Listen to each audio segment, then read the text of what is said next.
The future's gonna be just as weird as now is, I promise. The future's gonna be absurd as the past. Be sure of that. The future's gonna be just as weird as now is, I promise. The future's gonna be absurd. Welcome to the Nonsensus. It is February. It is February. It is Feb. It's Feb. It's Feb. It's Feb.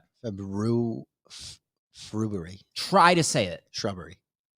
Try. Give it a real try. Try to say it. February. Do you want the proper pronunciation now? What's the proper pronunciation? February. February? Right? February?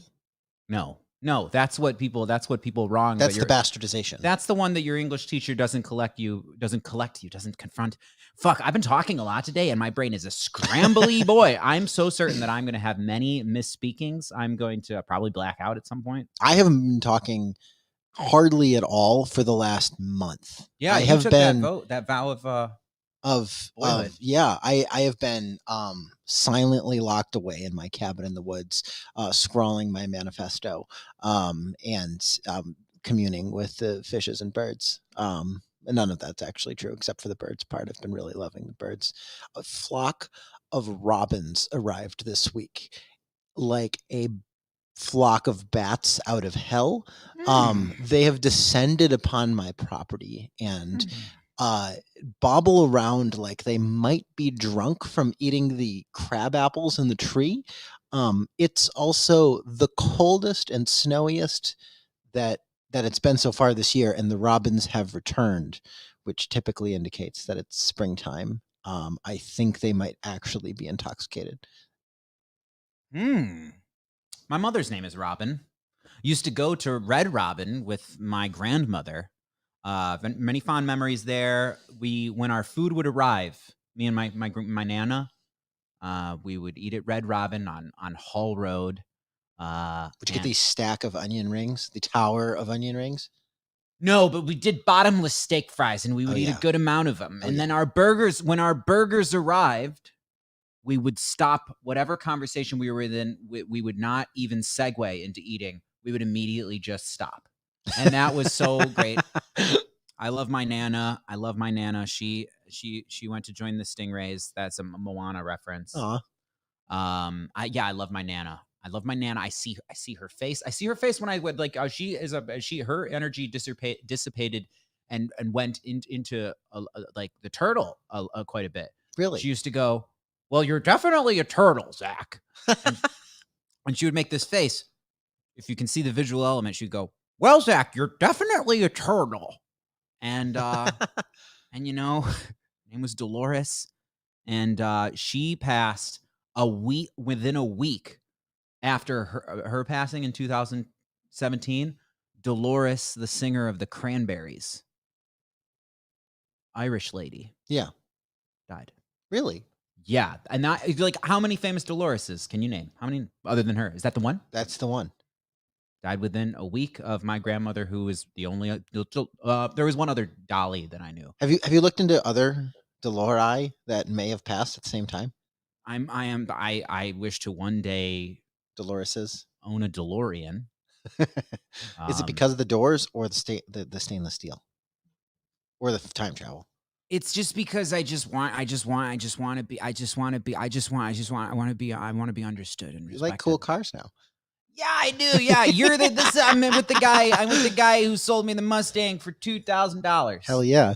Somebody called me rich the other day because of it. On this, somebody I screenshotted this I engaged. You don't engage with YouTube comments when they're negative, but I did, and he called me rich. Isn't that funny? I mean, at the time it was like because it's really weird, because it's like, okay, so you're watching these podcasts that are, or you obviously were listening to one enough to hear me drop that I'm currently driving a 2007 Mustang, and he knew where I lived, And he said his response was, because I was talking to Patreon, I was making a video that put on YouTube that was supposed to be for Patreon because Patreon wouldn't let me upload the whole video. Anyway, like my mentioning that I was doing a Patreon, he said verbatim. No, I think I could remember it perfectly. He said, "Oh God, Bitcoin hasn't paid you enough, Mustang boy. Maybe you should see what you can give instead. Biden's welfare state is sickening." Oh my God. And I'm like, I can't tell if that's facetious or it not. sounds like something that one of my bros would say jokingly. Yeah, exactly. But he went on to say a bunch of things. And, part of me wants to ask someone's consent before I even like read their comments aloud. Yeah. But it's like you commented publicly. And Yeah. and then the next one was, I said, well, Andrew, you make an interesting point. If you pay taxes this year, then you are kind of like my Patreon supporter. Would you like to request a song about the welfare state? I accept requests from my donors. And that was me joking back, thinking he was joking. Like, oh yeah, I'm a total. But and then he says, entitled generation. They put their hands out before contributing. Oh and my it's God. like, what the fuck? And then I'm like, whoa, go ahead. In earnest, though, if your comment was meant to be sincerely mean-spirited, dig at me for having a Vista where I allow people to consent to micro-donate $1.70 a month so that I can put art out there. And it goes on, he went on to say, like, I used to be a fan of yours. Yeah, every video is politics now. It feels like you're personally involved with them. Look, seems like you want this to be an argument, but I'm saying this is why I don't watch like I used to, so I can turn on the TV to that crap. And that actually made me feel stuff. Interesting. If somebody's upset that I'm talking about politics too much, Yeah. the truth of that is I don't want to at all. Yeah. It feels duty bound around here. Well, and that's not the heart of your message either. It's not at all. But yeah, that is why I want to specifically talk about human interpersonal stuff. I actually feel like that's my being most on my mission, because I think that I'm just noticing a lot of us having our precious time and energy, particularly in the year 2020. But it's it's going to flare up every now and then. Yeah. But during that, there was an era that I hope we're on the other side of now, where you couldn't look away because you had to be like a meerkat poking your head out looking for danger, man. Yeah. And I want us to be on the other side of that. And I honestly think that I have never, since I became aware that there was government and choices and stuff and the potential to nudge things in better direction, I've never been politically apathetic, and I feel like it is the least politically apathetic thing for me to do now. To let's talk about what's going on with us. Let's talk about the roots and not the symptoms. Well, there's a word that's simp now. Simps. Do you know what simp is? Oh yeah. I mean, I don't know that I could succinctly define simp, but typically a beta type male presenting fish, human, a beta fish that has given up fighting and simply follows around other beta fish, frothing at the mouth and offering little pebbles and stones collected from the bottom of the sea. I've also heard it defined very specifically as like just someone who's whipped. Like you could be in a romantic, committed relationship with someone that you're being a simp to them. Yeah, and that because when I first heard it, it's an OnlyFans fan. Yeah.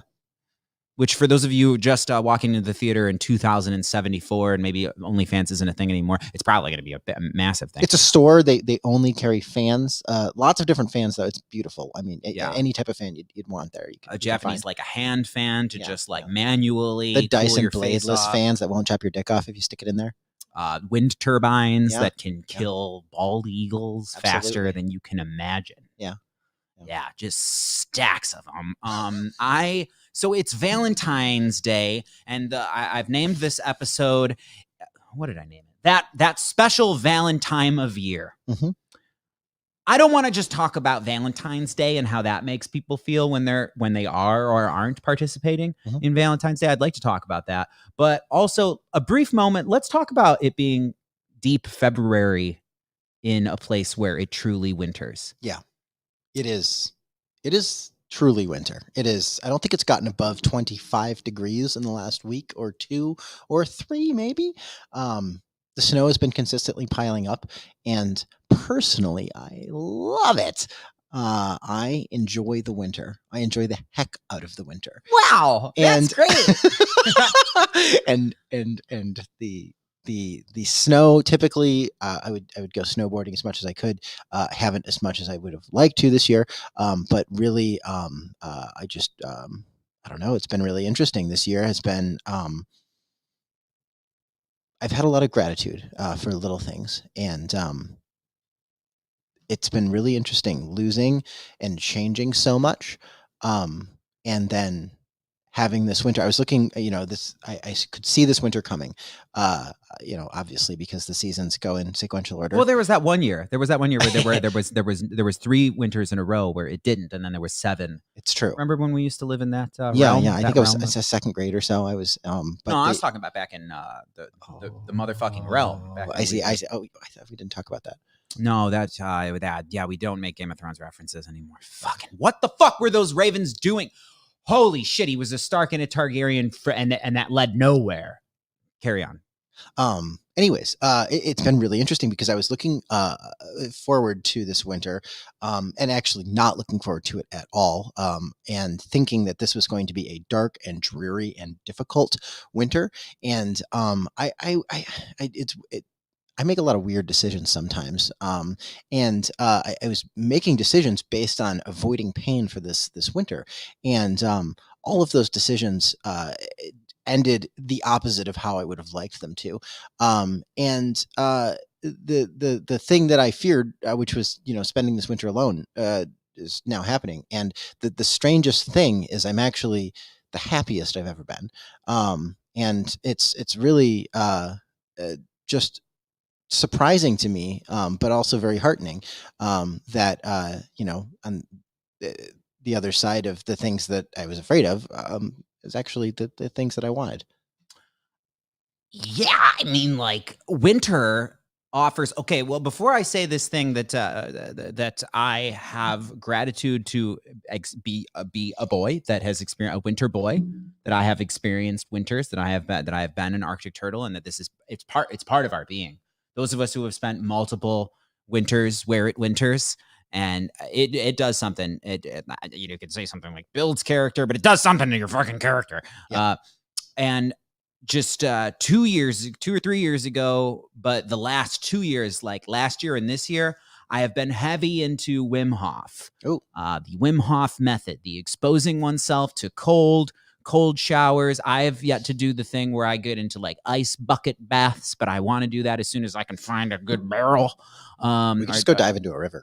You got a river by your house? Fuck yeah, I do. Let's do it. Oh, All we right. could go to the place that we both know. Yeah, Yeah, yeah. okay. So anyway, this thing where you can Oh, God. use the winter, you can use the cold as a tool. You could call it medicine, a meditation technique. My brain has this thing where it rarely shuts the fuck up. Hmm. And I have looked for things other than drugs. Those work. In addition to drugs.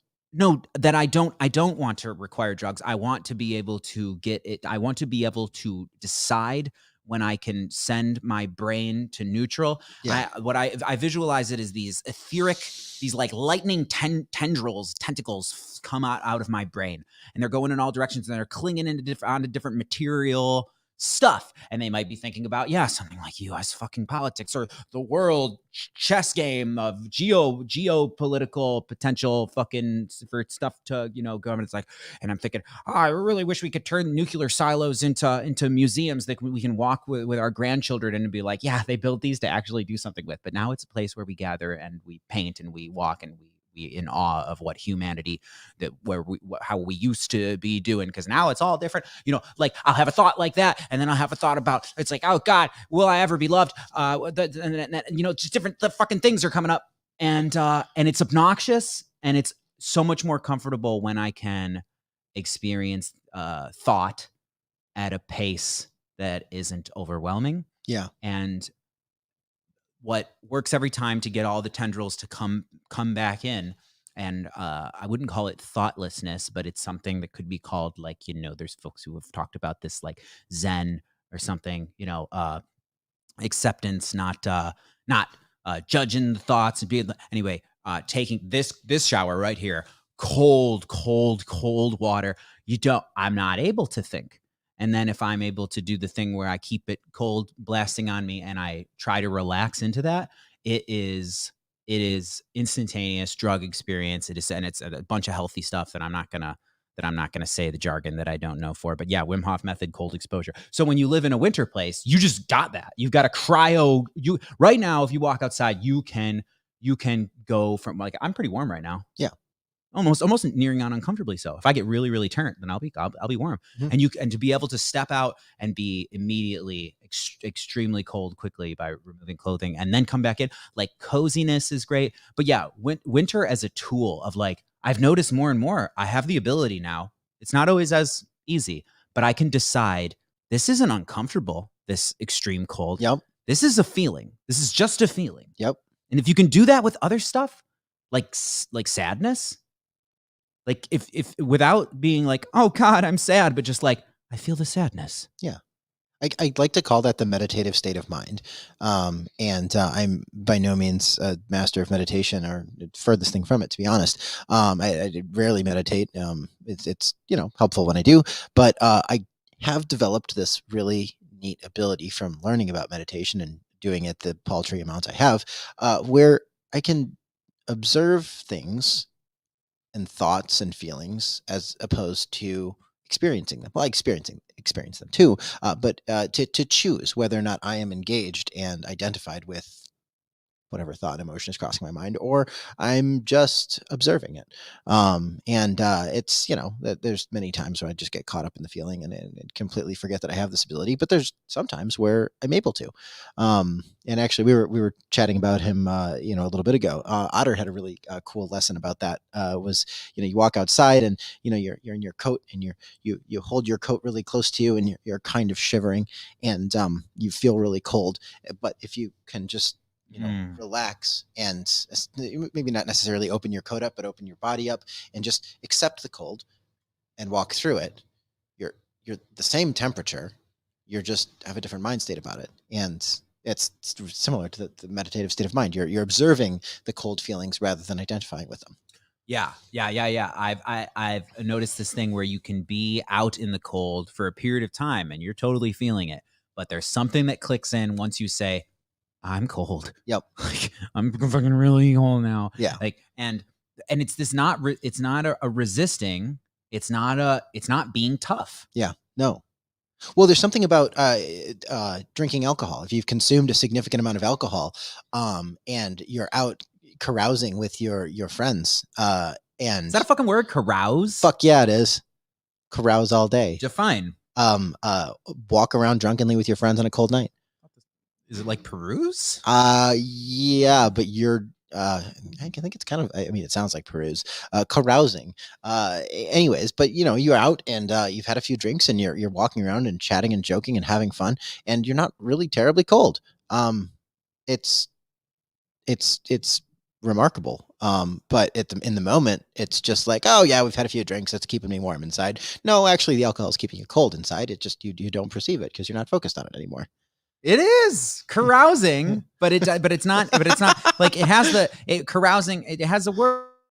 It sounds like like gallivanting. It sounds British. It sounds like it involves traversing, from place to place. We're carousing from place to place. Yeah. But it's just the activity of drinking alcohol and enjoying oneself with others in a noisy, lively way. Yeah. A night of carousing. I like it. Uh-huh. I'm surprised you'd never heard the word before. Well, there's other words like that. Like do you have to be British to carouse? The noun form would be a bacchanal, correct? Or is that more specific? I think that's quite a bit more specific.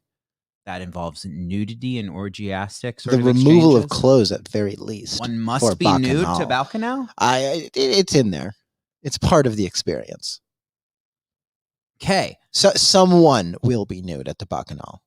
Maybe not everyone. Someone will be. Dr. Mitri. Is it Mitri or Mitri? I'd like to think Mitri. Think of like Dimitri.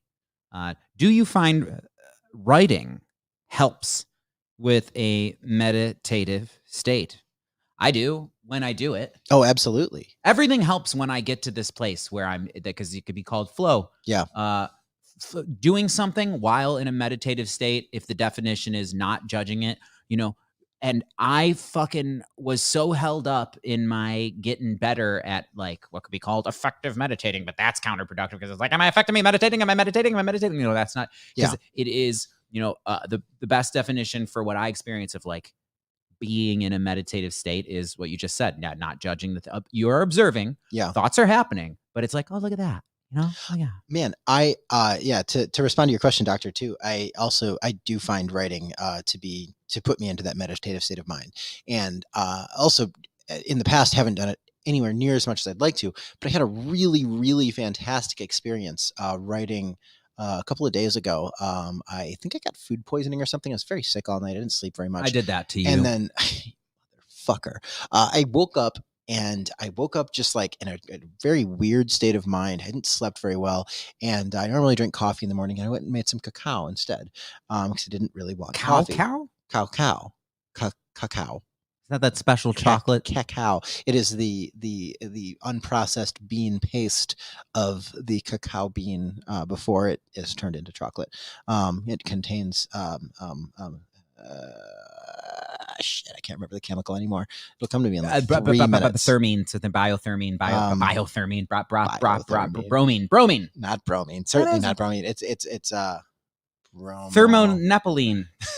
Thermite, raw thermite. Contains raw thermite. Theobromine. That's it. Theobromine. God yes, bromine. Yes. Exactly. God, bro. Yes, exactly. Anyways, it was really, so I years ago, I stumbled upon this book called The Artist Way. I don't know if you've ever heard of The Artist Way, but it is a method to awakening and or fortifying your creative juices. And one of the main aspects of The Artist Way is writing for 1 hour every morning. Free writing. Like you put your pen on page and do not take your pen off page for 1 hour. Can you type? Yeah, you could. I prefer physically writing, but you absolutely could type. But the idea is to do it for an hour. And I did that, and the hour flew by, and I started off just describing my intentions and feelings about writing, and it devolved into some fantastically deep shadow work that brought up some the roots of some things that have dogged me for 30 years. And that's not typical of things from The Artist Way, as was in conjunction of some other things I was working on. But anyways, it was really fantastic writing for an hour. And I wanted to ask you if you'd be interested in, carrying on doing writing for an hour each morning. Yeah, accountability, buddy. My puss. Let's do it. Let's be accountable. Yeah. Okay. Yeah. Yeah. What you just said about the doing the deep shadow works as you write the things and you got that brain going. I think I'm close to getting on the other side of something that's been, and I keep saying that I'm on the other side of it because I want to do the thing where I'm like, come on, I'm signaling to my self-conscious now. Can we be on the other side of this thing of, I don't need to be hyper productive and be like dropping fucking like 74 posthumous albums like Tupac before my 32nd. He was 25. Do you know he was 25 when he died? Wow. Yeah, 25. Doesn't that make he you accomplished so much as an artist by that point? Have you ever heard? I've been just loving this song lately. Ghetto Gospel. I am quite familiar with the entire discography of Tupac and Elton John, and it's so beautiful.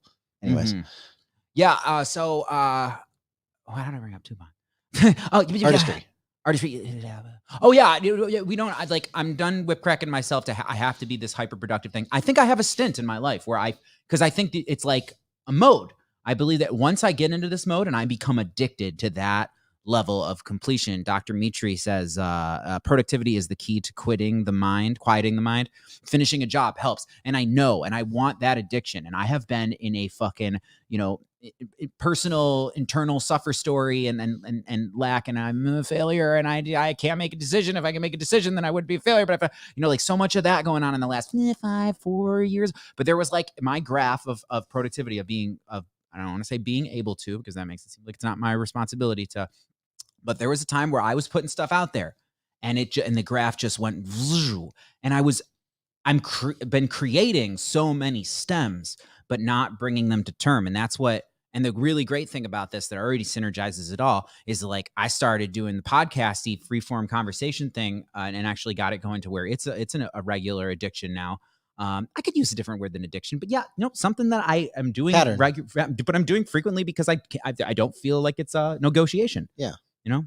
I think you should. It's good to have a negotiation if you're badly addicted to something. It's like, this is not a negotiation. I will put all of this in my face until the world.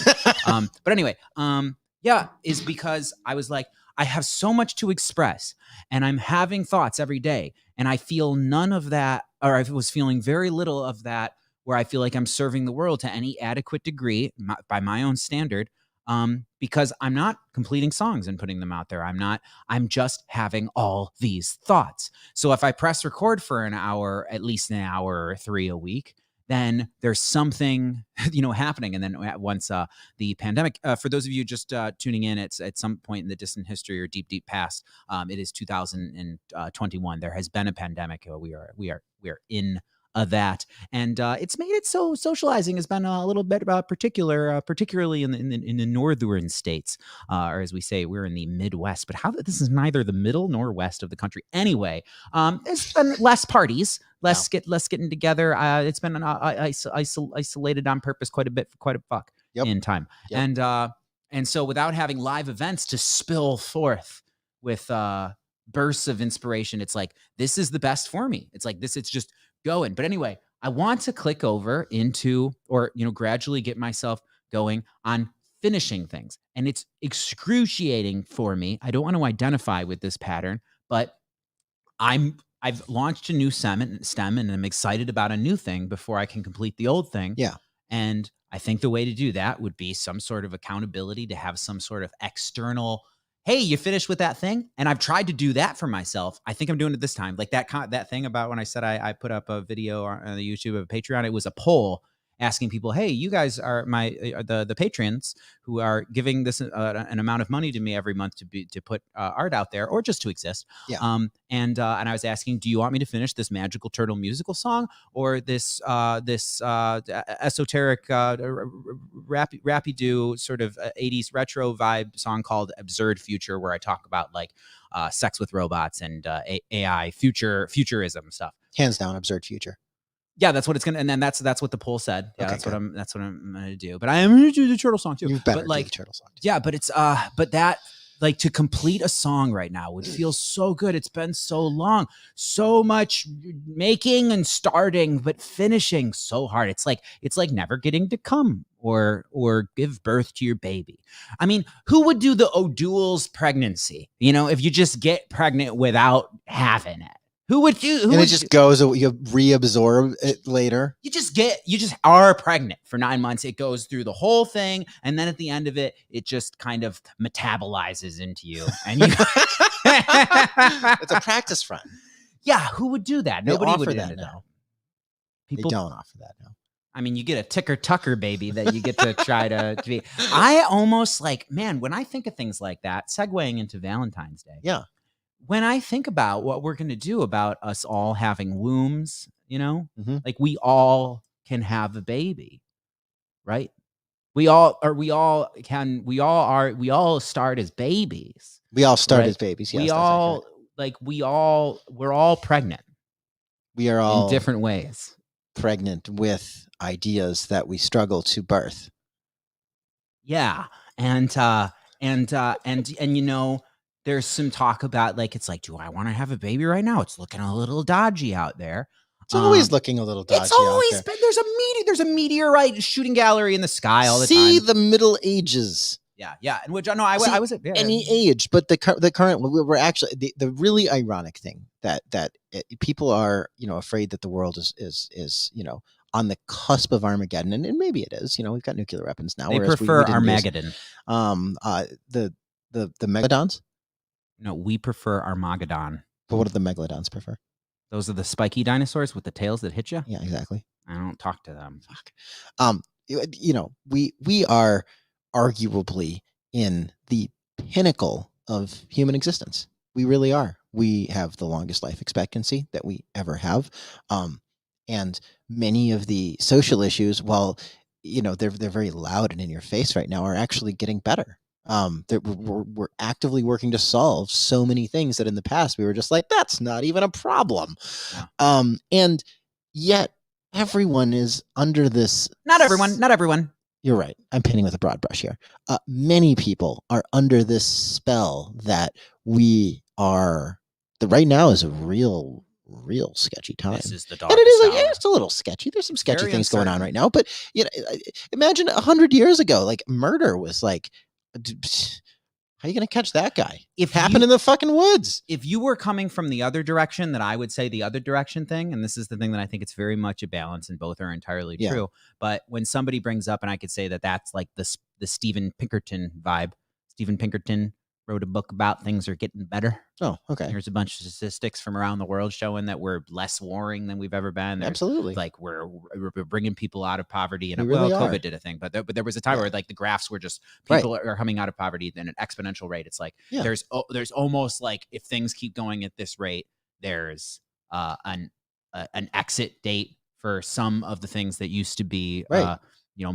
widespread human suffering that was just this is reality, this is, and it's like, whoa, if we keep improving at the rate we're going. But anyway, now there's this thing, and yeah, there's something about now that, and it's uncertainty. It's not having not being able to assure anyone that makes us go. But has there ever been a time when there's been assurance of the future? No, an embolism could pop in your brain at any moment. There could be a nuclear exchange at any moment since 1945. I mean, really, the life expectancy is the biggest denominator here, because if the higher the age for life expectancy, the less things there are that are possibly going to kill you between birth and death, and we are at the height. And so right now, you are the least likely to die ever in history. Yeah, the pushback against that is always necessary, though, of saying like things are good, is that we don't want people to ease up, like we should ease up on fixing the problems. Oh no, absolutely not. And that's a needle to thread. It's like, being on either extreme, like declaring like shit's good now, we're good. Like that's like heartless. That's like no. That's the point though sightless. is that if 50 years ago you weren't afraid to have a child or start a family or start a business or live your motherfucking life in whatever way you so chose. What about my regular life? Either type. No, that one you shouldn't want to live. I will live my motherfucking life. Fuck you. But yeah, if you weren't afraid 50 years ago, if there was a time in the past that you can point to and be like, that time was more certain, if we lived then maybe I'd be a little bit more comfortable with this. Then today is better. Yeah. Today is statistically better. Yeah. It's that is so. I think about so often. I want to disengage from this thought. Yeah. I need to confront it first. But when I see the youngsters, I'm 32 years old. I'm 32 years old. I've got gray follicles coming out of my beard. They're in my beard. They're in the mix. It's peppered. I got a peppered beard. I'm 32 years old. I can't see mine. Okay, I shaved. I demand respect from anyone. Have you started the Just for Men who gel? I usually don't have it this short. My mom says she likes it at this length, and then I just want to do what if somebody that I want to find me attractive would just fill out a Scantron of how I should dress and wear my beard. I would do that. It's like paper doll little. Yeah, I do not give me the image. Yeah. Tell me how to be. This guessing game is bullshit. Sometimes I want to be a certain way. I mean, if somebody was like, anyway, you've always wanted to be a cowboy. I am a boy cow. So what the fuck was it just saying? Yeah, so we don't want to. We're not out of the woods. We definitely have problems. We need to be about fixing those, but it's not a total apocalyptic Armageddon. Oh yeah, so I'll feel really jealous. I see the youngsters, these whippersnappers on the Instagrams. I haven't even approached the TikTok thing yet. Yeah, because it makes me feel like an elderly man. Like, well, it's because you don't dance, right? Not like with any kind of tact. Oh. I dance around. Okay, good. You're right. You do dance around. I dance around. Okay. I do little shimmers. Well, that's all you need for But TikTok. anyway, the super young, you know, Yeah. they seem so.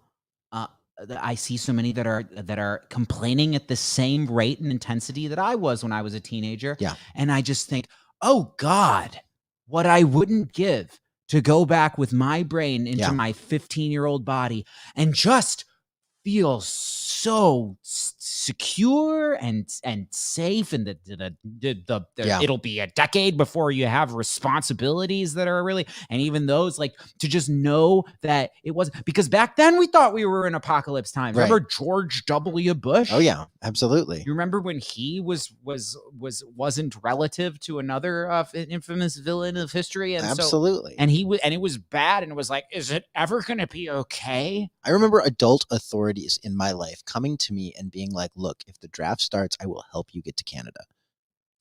And it's like to just be able to just be able to know that the next decade will happen without alarming world-shifting incidents. Yeah. Is like, what a playing field.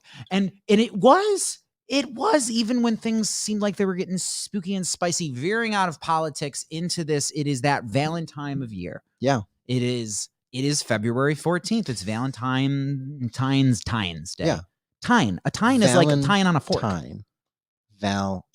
And a valance, that is a window covering. Vale is VALLE in Espanol. Vale is like, it's like, okay, all right, here we go. Okay. Kind of like, yeah, vale. Veil, piercing the veil. VEIL. Isn't there also a VAIL? VAILE. Veil. Valence. I'm thinking vein and vein. I'm thinking vein and vein. There's vein and vein. There's VALE. Yeah, VALENC. The proper noun? It's a window covering, I think. Okay. But I think it means more than that. So it's Valentine's Day, and this is okay. So the question, I would like you to recall, Mark Zimmerman. Yes. I would like you to recall. I mean, I don't know if you've experienced both of these. I have these. I could give you both a story of a Valentine's Day where I participated in the whole romantic-sexual like thing you're supposed to do and are societally encouraged, kind of pressured to do with your Valentine's Day, your February 14th. What an experience that you had where you had the opportunity and co-mutual situation to do with that, and then have you had experiences where you were single and lonely and upset on Valentine's Day? I lost my virginity on Valentine's Day. Whew! That was pretty cool. It was with my first girlfriend, Amy, and we were 16, and we were bopping around in downtown Ann Arbor with our friends, as we were wont to do. And I knew that my parents would be out for a couple of hours, and so we snuck back to their house and fucked like rabbits. Had an entire sex. You had an entire sex. We did, and we were both at the end. We were just like, "That's it. All right, cool. Let's do that again sometime." And then got back on the city bus and went back downtown with our friends and caroused around for a bit longer. It was all right. Underwhelming or perhaps mortifying first sexual experience with virginity,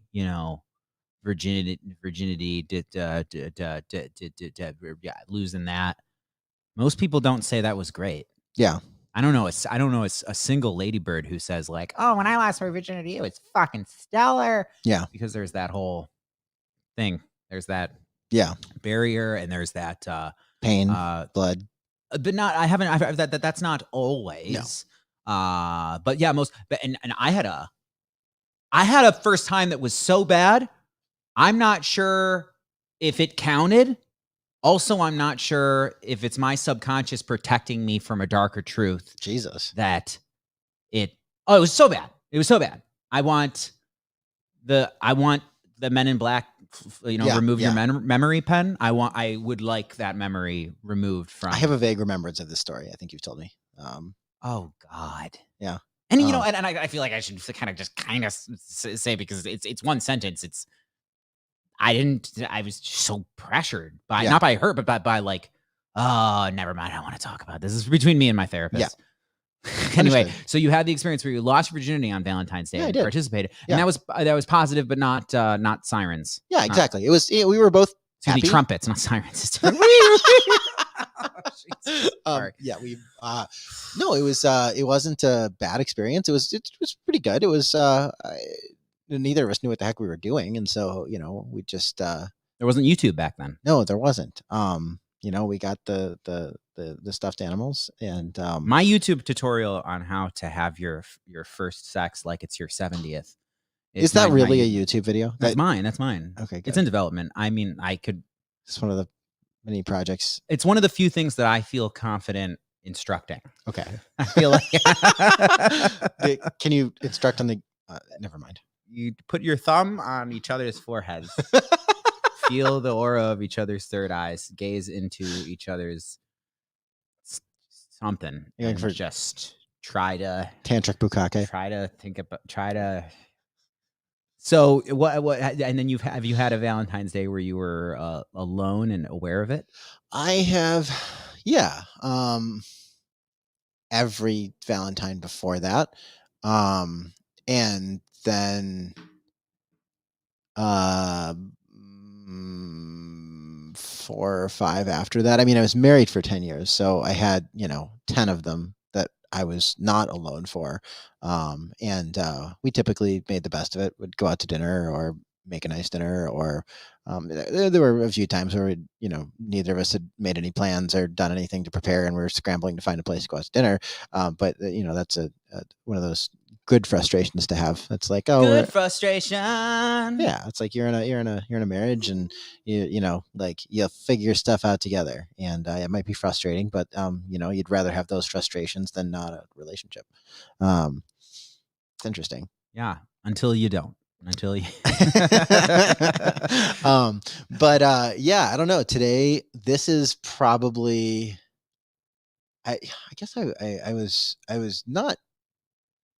I wasn't with a partner last Valentine's Day, but I wasn't unhappy about that either. And yeah, I don't know. I'm this Valentine's Day has been I don't know, self-care. Slept in, read a little bit this morning, went to a yoga class, and now we're here after eating some delicious soup. Yeah, I had fat noodle ramen with a bunch of wild mushrooms, including wood ear. Udon with wood ear. Yes.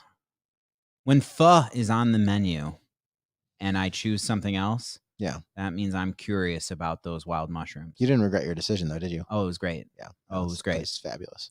Yeah. When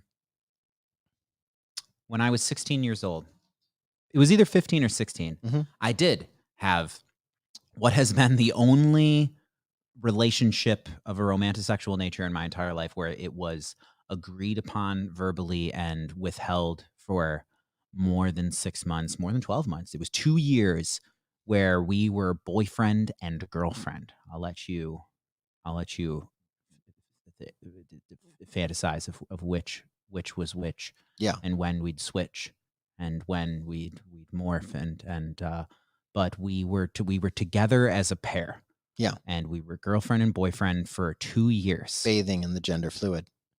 We would fill up the tub with fluid of a gendrous, viscous goop that was filled with archetypal, both feminine and masculine, essential. That's like in the Matrix when Neo wakes up from the pod. That's the goo. That's and then sometimes so we were that. Yeah. We were in a relationship of a romantic, decisively boyfriend girlfriend for 2 years, and that's the only time in my entire life that I ever had that. Really? From age 15 to 17. Okay.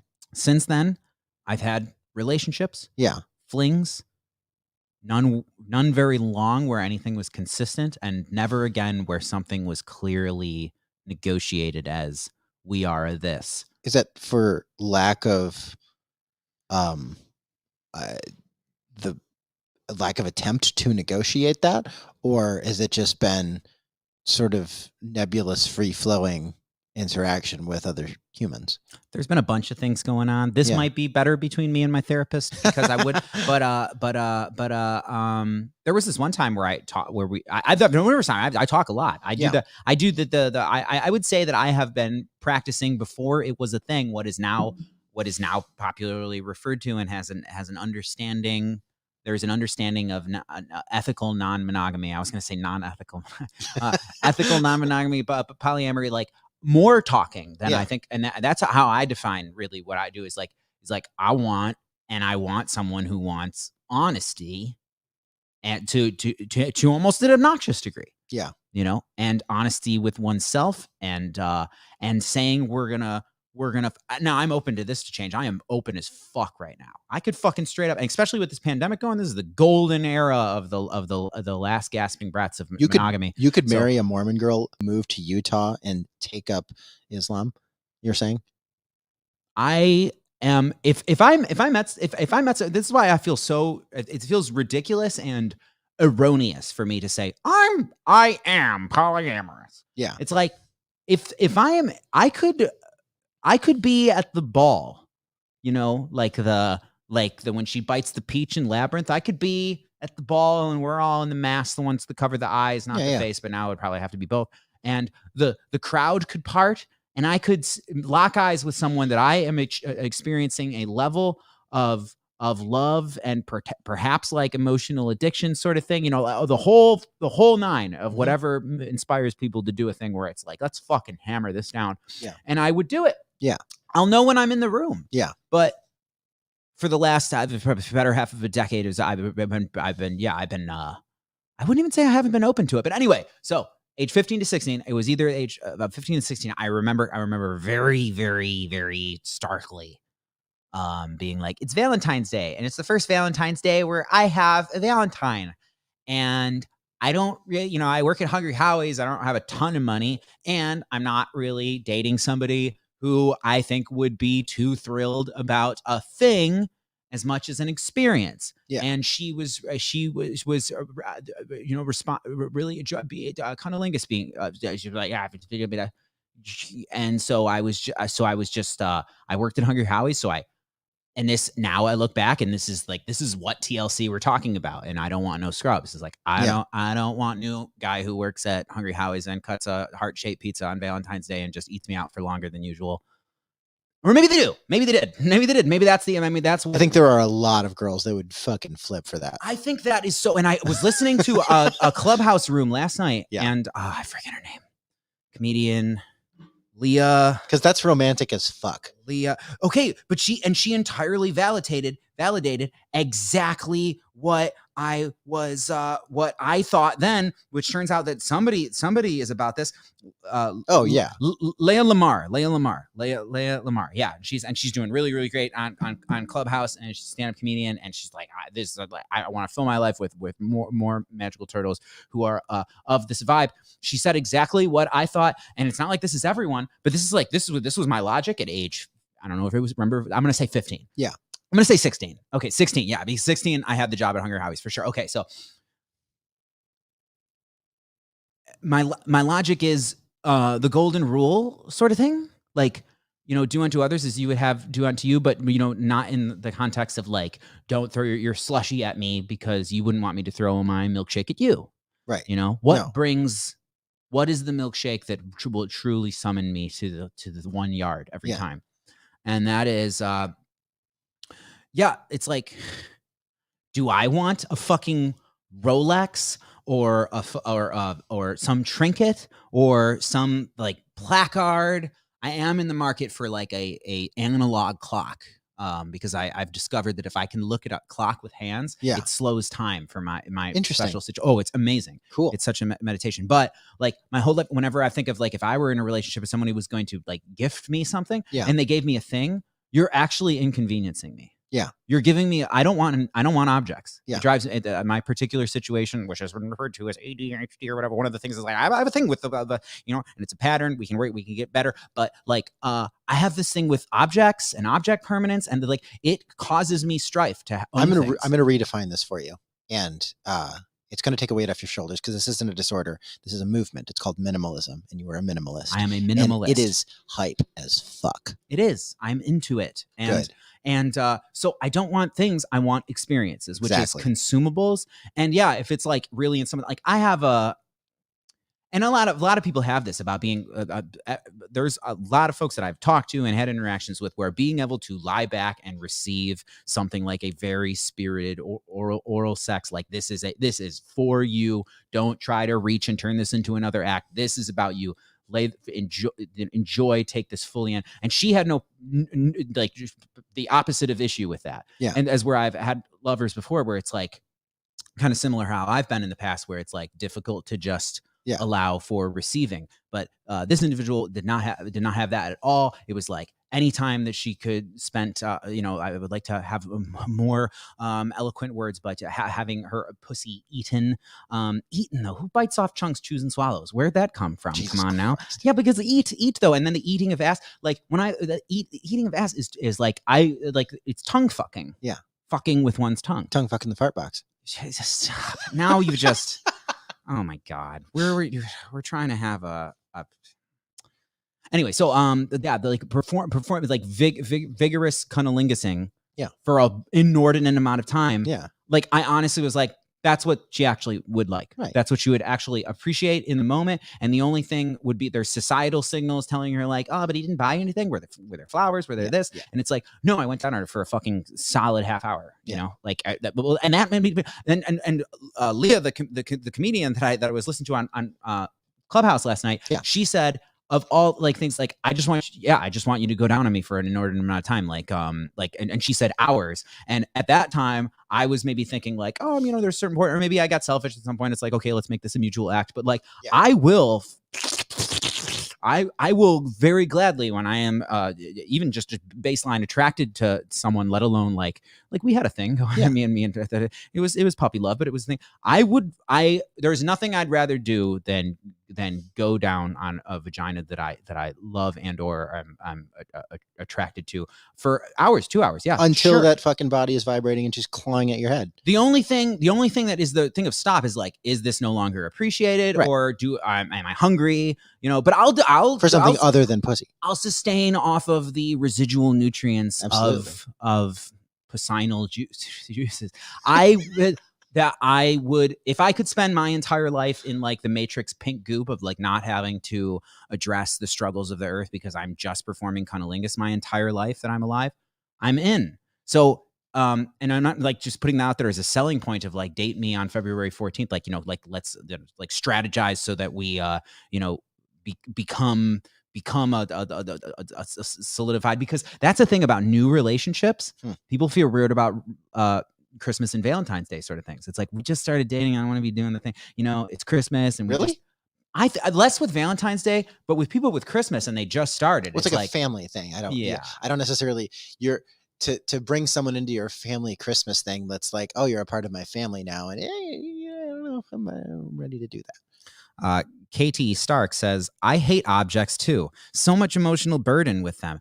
And I've appreciated gifts before. Right. And as soon as somebody's giving me a gift that is that is truly meaningful, or is just like they're communicating love to me, I will accept it. I was taught that my mother was was very clear about that for years and years when we were too young to understand it. And then when it was starting to sink in of like, and she used to say, if someone gives you a box with literal dog poo in it, you open it up and you go, oh, this is just the best, and she really ingrained that in us. Yeah. But also like, I love the gesture, but I honestly don't want things.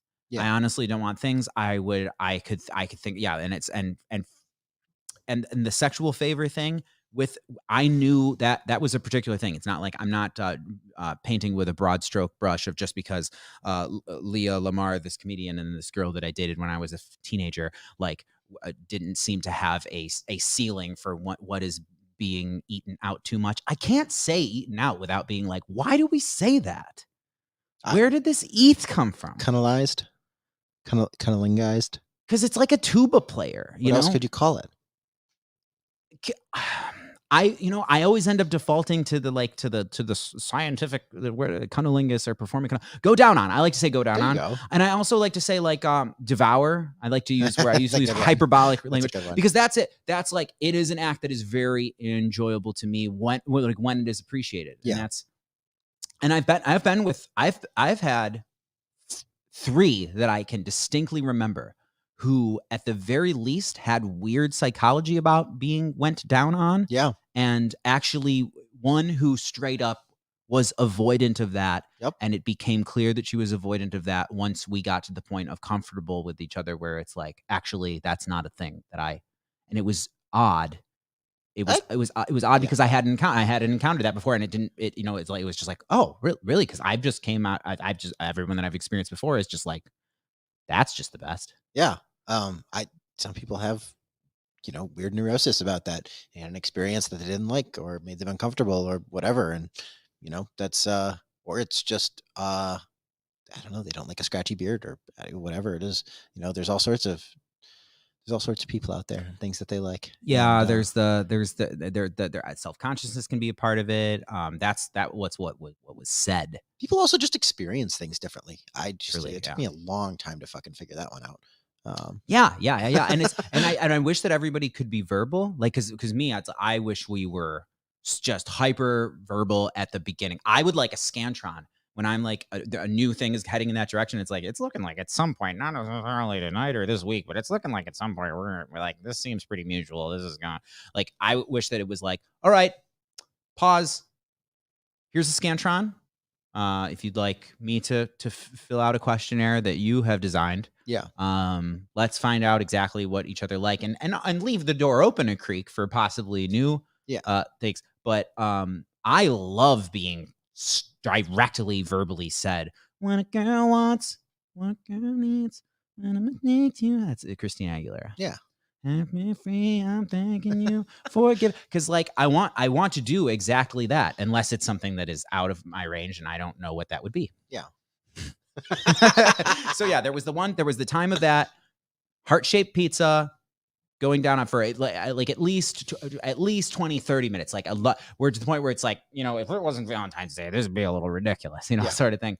And then I've had numerous Valentine's Days where I was single and upset about, not just single. I've been perpetually single. I was birthed single, I shall die single. But I was alone, solitary, celibate, and upset about it. I've had at least 5 Valentine's Day post-pubescent where that was the case, and there was times where I leaned into it depressively. Yeah. But it only took a few of those before it's like I must always choose humor or deflection. And this year it's really, really great.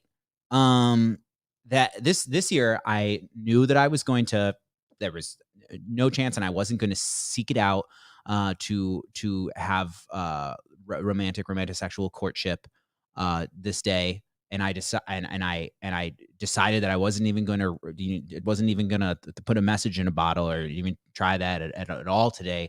Early in the day, like by 10 a.m. It's like, I'm not doing that today. Yeah. And then I had one of those self-love circuit jerks. Mm-hmm. Like there's the what do they say? There's the like the doom fap. Yeah. Or what's it called? There's a masturbation that is like, why am I doing this?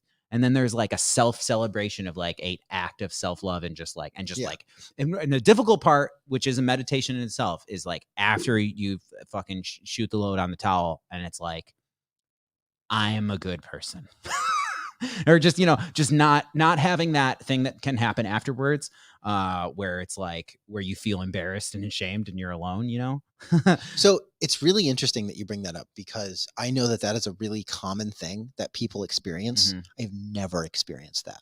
Have you ever jerked to something a little weird that you absolutely? And I never felt a lick of guilt or pang of regret or anything other than that was satisfying.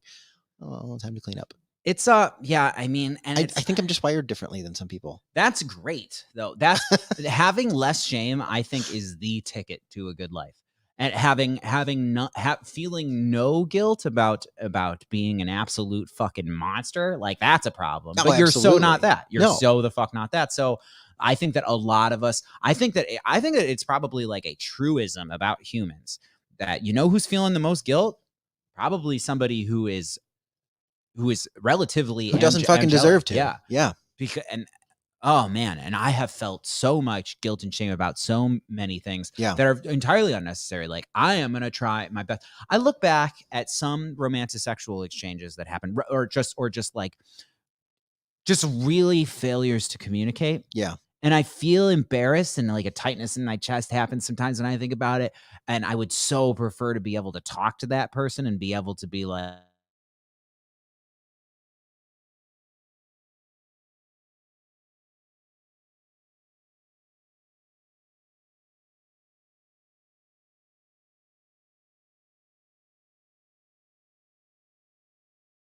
it's nobody's fault, sort of, like it would be good to be able to verbally process that with the other participant. Yeah. But when I think about reaching out to some of these past characters in my life, it's like, that's so presumptuous of, because the thing because I presume with there's a person or two where it's like, we shouldn't have tried. Yeah. We were two people that did not vibe, and my ideal was so the fuck not hers, and we're young and stupid. But I'm really grateful, and I don't want to virtue signal, but I'm really grateful that there's nothing in my past of it's all, I would say, I would call things embarrassing, shameful. I was pathetic, or like Yeah. or like I was. There's definitely was times where I was like beggy, or like my only love language at the time was affection. So it's like, Yeah. but I'm so glad. And once again, not virtue signaling. I know that this is a thing. And I also know that accountability is a very, very, very important goal for us as a species. But I'm so glad that I got nothing personally bearing down on me that was like, I never felt like I have been, what's and any kind of, just blind to someone else's experience, like, and not anything that was like mean, abusive sort of thing. Mostly I fucked up in ways that I would use words like, I'm embarrassed about the way that I behaved. Yeah. But I honestly think that, and I'm just glad, but I empathize because of my embarrassing times. And there was a time where I yanked the same girl that I was that I did the heart-shaped Mhm. thing with, the teenage relationship. There was a time where I grabbed her by the arm and pulled her out of a chair. And yeah, because she said that she wanted to go to a concert that I was going to go to. Yeah. And I knew for a fact that she did not care about this band. She just wanted to go to make sure that I didn't cheat or that I didn't have fun. Oh my.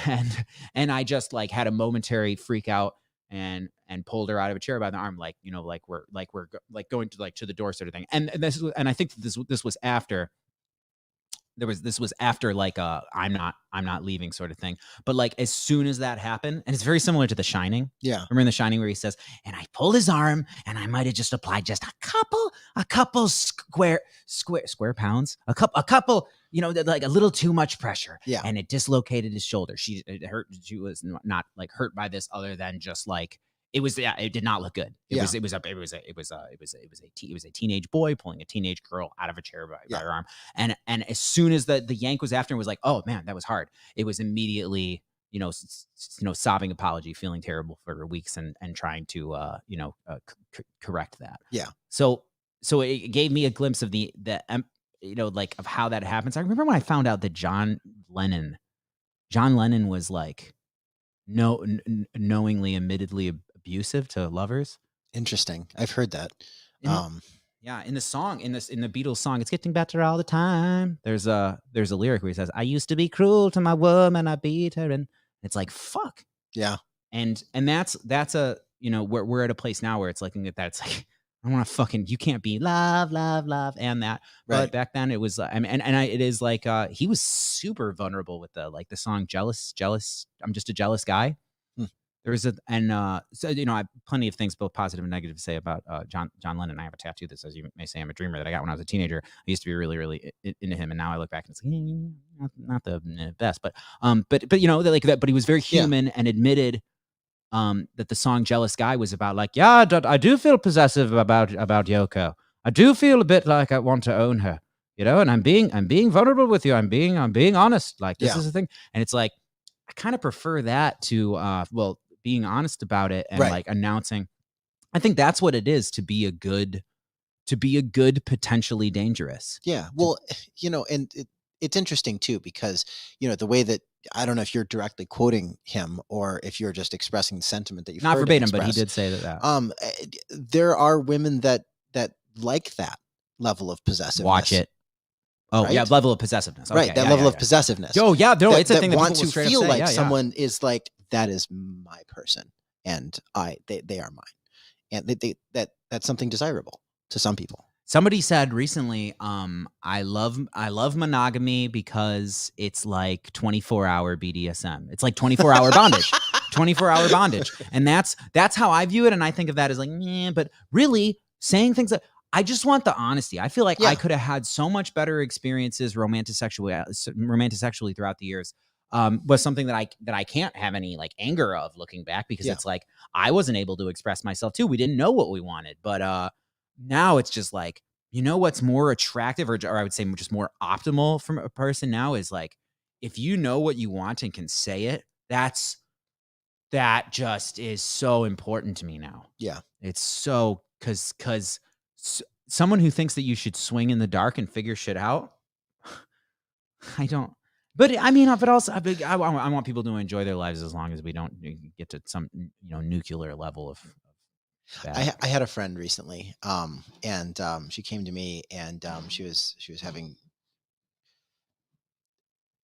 She basically put her partner in a position where it was like, you have to figure out this puzzle, or our relationship is over. I was like, well, what's the issue? She was like, well, it's that.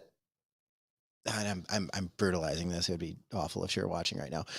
But that he doesn't seem to know exactly what he wants. So I'm gonna put the ball in his court. So he has to figure out exactly what he wants. Like, well, you guys having fun? Like, yeah. Like, do you know exactly what you want? Like, no, not exactly. Does it seem good? Yeah. Like, okay, well, what's the problem? I guess there really isn't one. And it was really interesting though, just hearing that, like, so that someone would put their partner in a position like that to be forced to make this decision. Just enjoy it for what it is. That's so we're talking about relationships now and how they might be optimized. When I think about that, like I love that there's language for polyamory, because I personally, I had like a decade where I did not feel good about romantic sexuality stuff. It was always somewhere between a lack, a crisis, or I'm confused, or a few weeks to a month of like, this is great, we're fucking so in love. And a big thing that I feel is in advance now is not needing not needing to put somebody into a cookie cutter shape. And I personally, like, in ways of how one, you could use the word like manifest, or just how you get what you want in life. Yeah. There is a lot to be said of being able to clearly communicate to your subconscious, to be able to write down what you want. What's your goal in 5 years? Stuff like that, like that. It really helps to be clear about what you want here. Yeah. But when it comes to that, it's so contingent on this other person existing. And I feel like I'll know when I meet her, or I'll know when I'm in the presence of that level of, oh my God, we got something so special. Like with the whole exclusivity, possessiveness thing, I could say a bunch about it that I see as unnecessary, or whatever. I try to avoid the word toxic, because that means just poison, right? It's like everything has its spiciness and everything has its trade-offs and toxicities, but to call something straight up toxic is like, I just think that has to be real bad. I think we throw that around too much. Right. But like the toxicity of possessiveness, like I'm very aware of that. But you know what? I haven't had much experience of, like, there's probably something really great about that. And hearing people be able to communicate what they love about their super, the admittedly possessive monogamous dynamic. Yeah. I'm like, I get that. Because I hear two adults, and by that I don't have like an age range, but are just adult as in like, you know what you want, and you're unashamed to be like, yep, kind of like the thing where this is us. God damn it. Yeah. And to be able to say I am polyamorous. Yeah. I keep saying this, but it's like I could meet someone where it's like, nope, this is that. Yeah. And how would it make you feel if someone was possessive over you that you were just head over heels for? If they were honest about it, I could see that being. I mean, it depends. Like, you don't know a dynamic. This is what's so weird to me about online dating things, or I'll just say like Tinder. Yeah. You got a picture, and you got a paragraph or two little words. Yeah. And it's like, I don't know until I'm in the room with somebody if the thing is there between us. No. And it's made me so hesitant to ask this person to meet. Now it's with the pandemic thing, but it's like, fucking, I don't know if we're going to have romantic sexual magnetism by being able to see a 2-dimensional photo of you. I can be able to be like, oh yeah, she's fucking hot, bro. And that's a thing. Yeah. But, past me was more willing to like, compromise quite a bit to be able to have sex with someone that I found physically attractive. And perhaps that was the only thing going in terms of their appeal to me. Yeah. I will admit now, at some point in my life, I have been very aware that I was, I'm going to find the right word, tolerating someone who hated me. But we had a mutual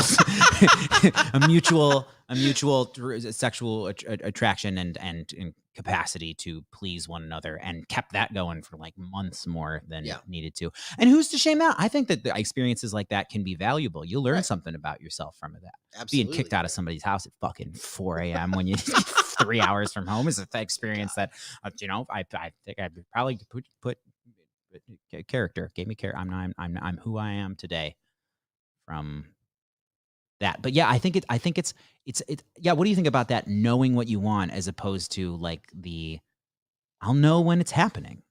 I struggle to know what I want sometimes, and that is something that I've just realized. Whereas in the past, I'm like, I want someone who's pretty and intelligent and likes similar things to what I do, and like there's been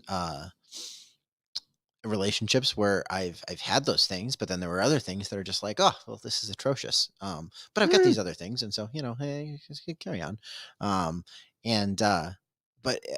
it's I've only just realized that I struggle to articulate clearly what I want, and I'll sit down to do it sometimes, and really only be able to speak in generalities.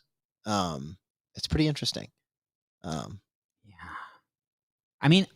Do you know? You want to try to have a writing project? You just said we're going to write for free. You want to have tomorrow's writing project be what would be the ideal relationship? As if the thing that some of the hippie wizards say, which is like just believe it and then they shall appear. Yeah.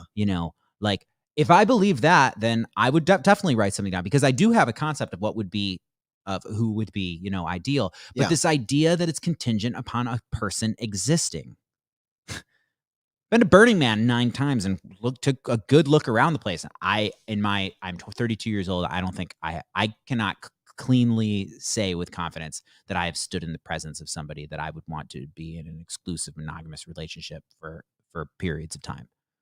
Not sure, I don't know. I know when I'm in the room and that dynamic is developing, and then when we can communicate to each other, it's like, yep, that's where it's going. There was that one girl last time we were there. Me? Yeah. Yeah. You were head over heels. Apparently not enough to remember. Shit.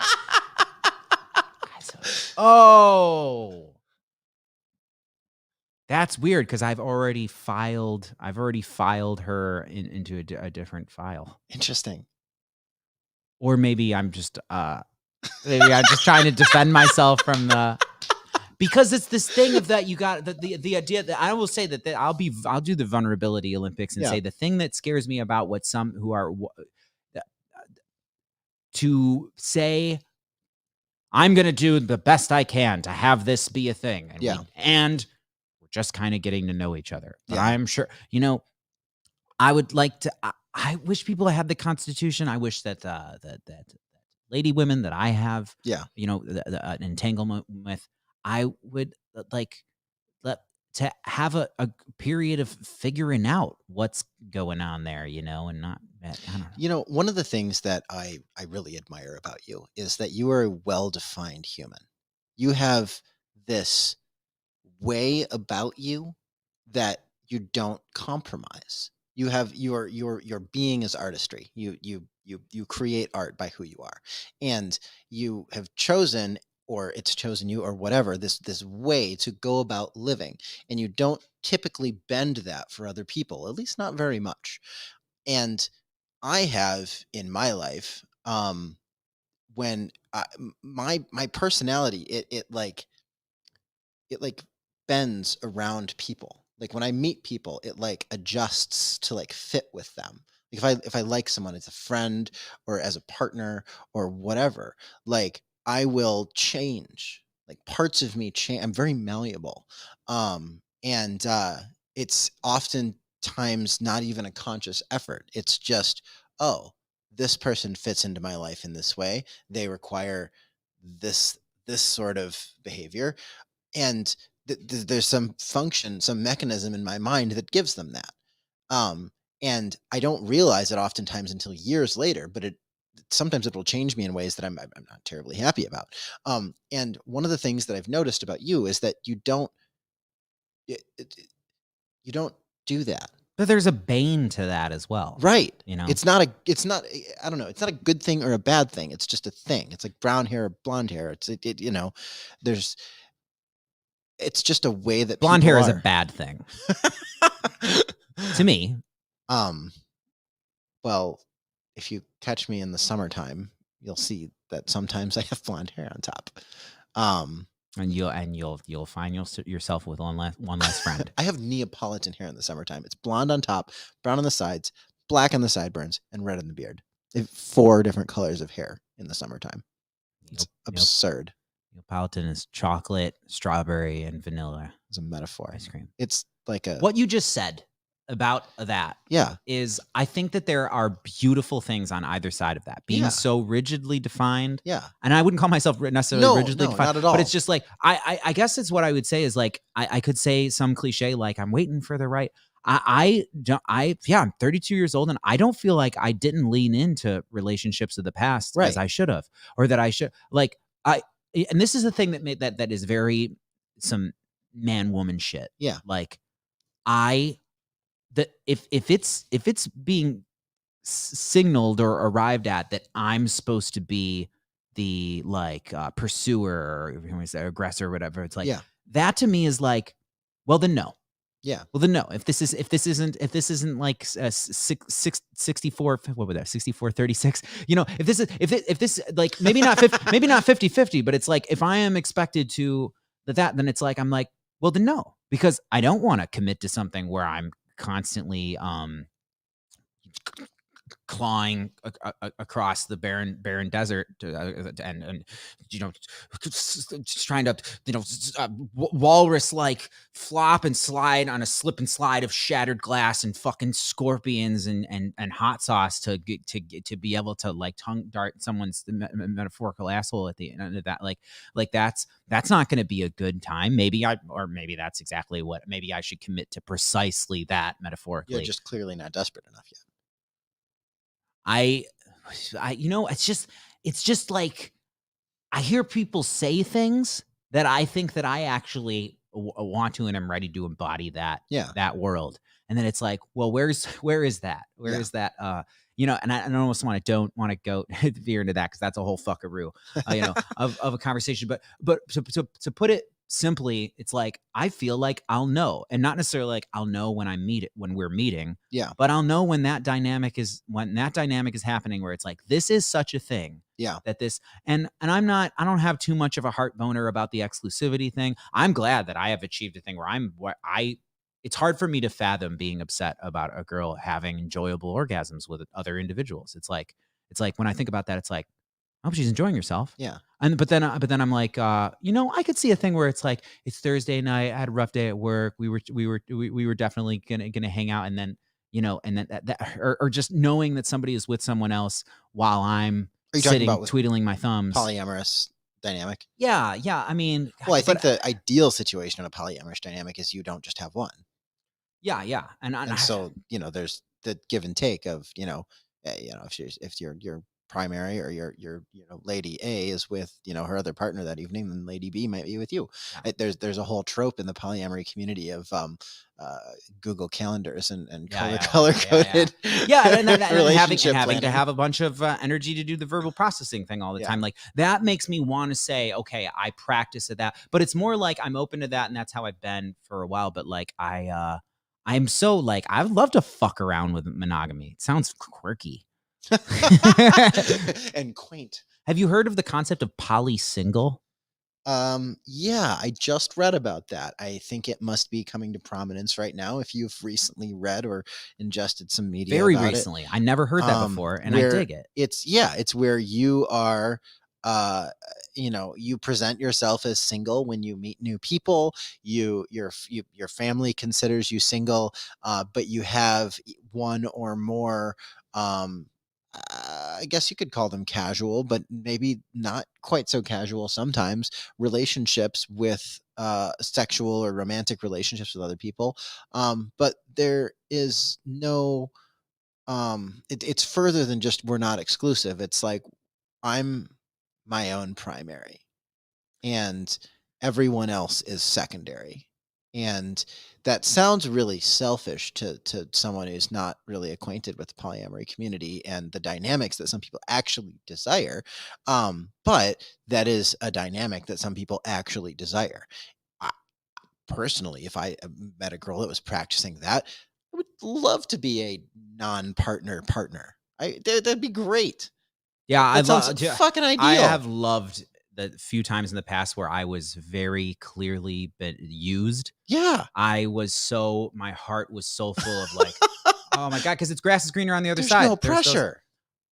And it's also like there was a time in my life where I was so oversaturated with being appreciated for my personality and my soul and stuff. And it's just like, can somebody just fucking objectify the fuck out of me? And then it totally happened this one time. Nice. It was a stand-up comedy event, and somebody was just so aggressive, and then like just abandoned me, like right after I was so, it was so clear. I've been used. It was amazing, and the exact opposite is true for, for some, and it's the grass is greener thing.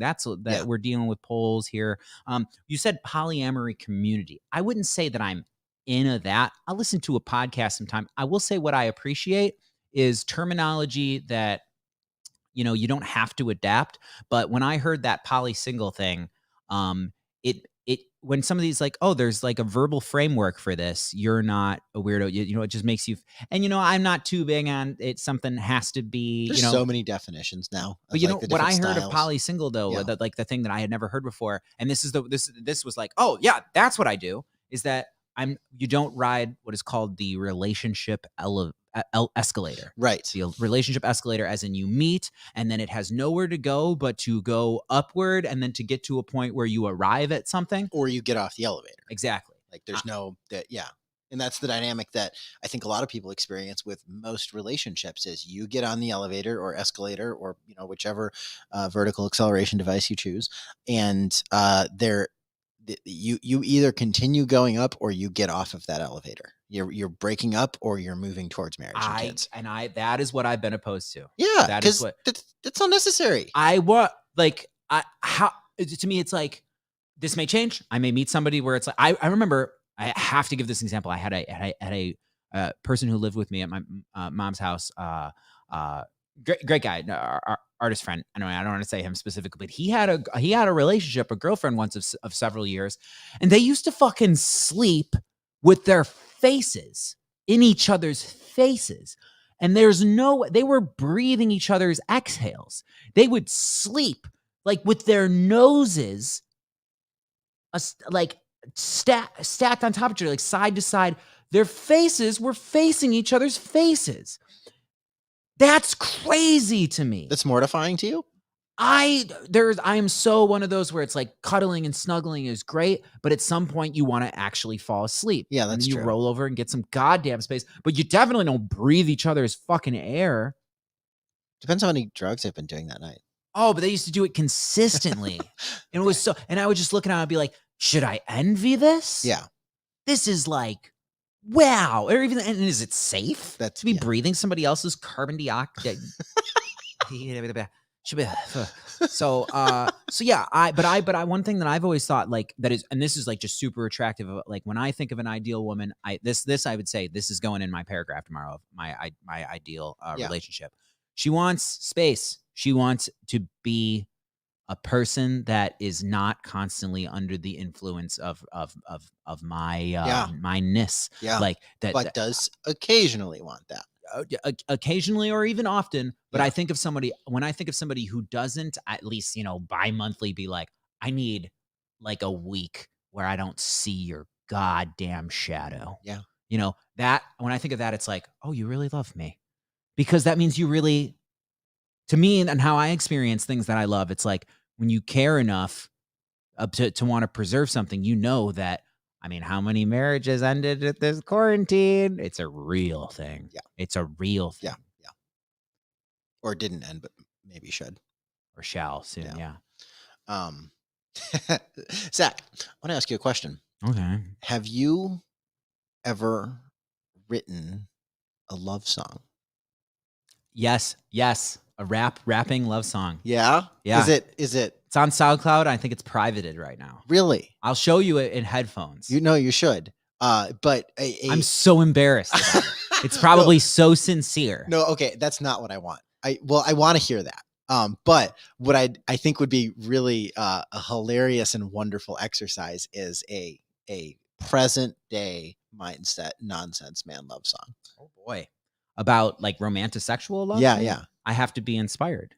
Okay. Well, it could just be. I know I'm inspired. I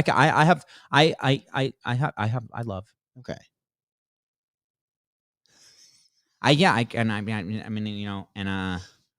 Yeah, it's like, if I were to die right now, I would say that I didn't do romantic sexuality as thoroughly as I would like to. There was definitely a lot. There was a whole, from 20 to 30, I was so obsessed with being and becoming an artist that I was real obvious with everyone that I would get romantic with. It's like, you will never be as important as the things I am trying to do in this world. And some took that not as. Well, that's interesting that you say that, though, because that was the thing that I was saying earlier that I kind of admire about you. That you are well defined. You were like, hey, this is my thing. This is what I'm doing. And if you don't fit into this, I'm not bending to fit into your world. And that's not a bad thing. I think that is the way that successful people operate, is they are well defined. And when they find the right person that just clicks, they don't have to really change much to fit with them. Yeah, it's odd to think of, when I've been asked that before, of who would like be this ideal thing. I think of two extremities. Yeah. And I really mean it. Either of these, sort, and this is like, breaking people into like sorts of persons.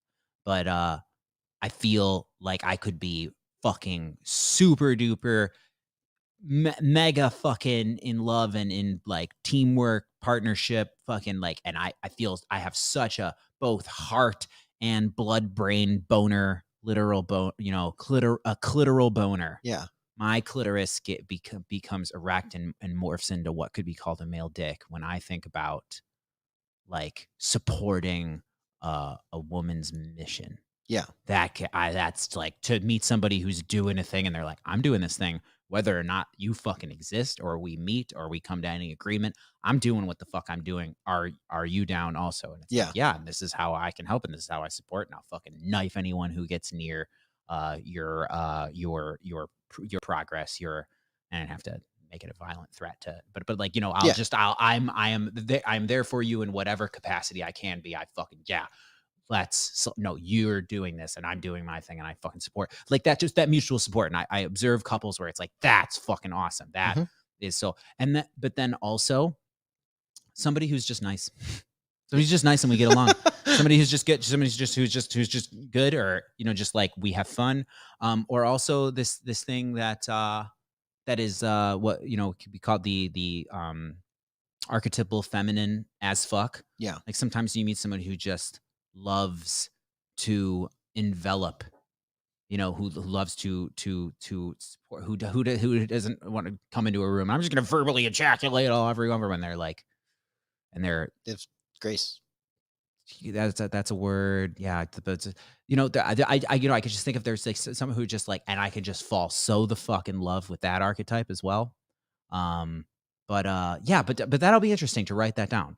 When I would write it down, I would, I want to write down bullet points of like these are three potential. No, these don't are three even potential don't even ideas. organize it that much. Just start the fucking word vomit. What would be good? Yeah. And Stream of consciousness, because then more stuff comes out than what you consciously think of. That's what the stream of consciousness writing. I'm very, very about the thing that I don't think that it's across the board, and I think that it's kind of one of those cliche proverbs where it's like the wrong person might hear that and be like, well, wait, I'll never be loved until I love myself. I don't know if I'm ever going to achieve that. Like, have you heard it? Have you heard that argued? Where it's like, Absolutely. stop telling people That's not been my experience. that you won't be loved until you love yourself. Right. It's not been my experience.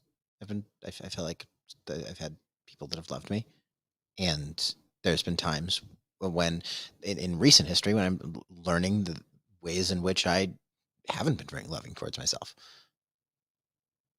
Well, yeah, that's important to say. Yeah, I don't know. I think there's exceptions to every rule, and I think that there are a lot of well-meaning people with a lot of good advice out there, but I think that to base your life on these truisms, while they may be true for some people, you just got to pay attention to your reality, because stuff like that isn't just true across the board because it sounds nice.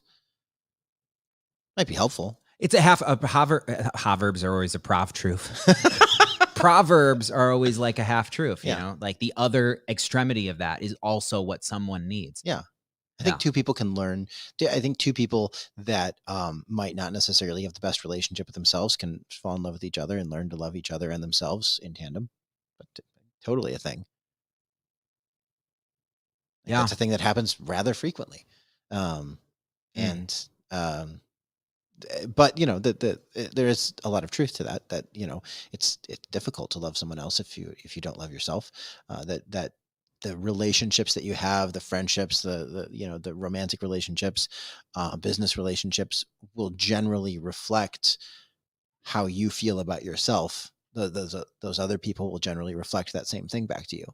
And so it's an interesting mirror once you realize that, when you start seeing how you perceive other people to feel about you is a good indicator of how you might feel about yourself. But it's not a rule across the board, I don't think. Yeah, it's like we say, like, you won't like that in order to be loved. It's like, who are you defining what this love thing is? Yeah. I think that like the closest synonym to love is accept, or to like one of the verb things that happens when you love someone. Yeah. Is you allow yourself to intertwine with them at your own peril. Yep. You're like, I love you. I will suffer your dark side. I love you. Yeah. I love you. I will follow you. I will follow you into the dark.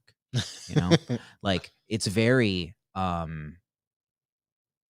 to me it has a lot to do with what could be called imperfection, the certainty of difficult days. It's a lot like I commit to love you. It's not this is like just I admire.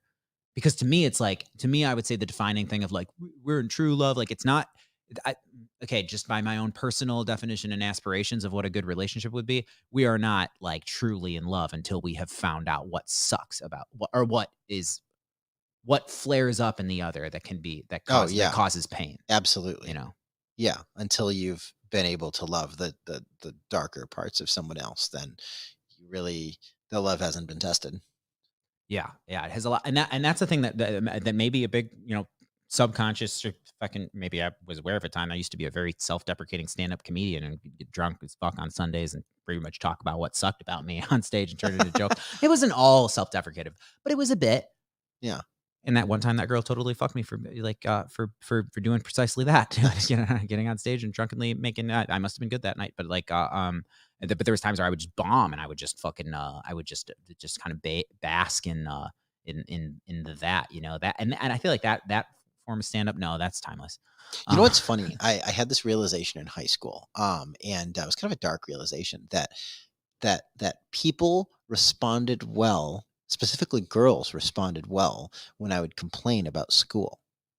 And so this was like my secret play to like start a conversation. I would just start bitching about something about school that sucked or that I perceived to suck in high school, which is everything about school except friends or whatever.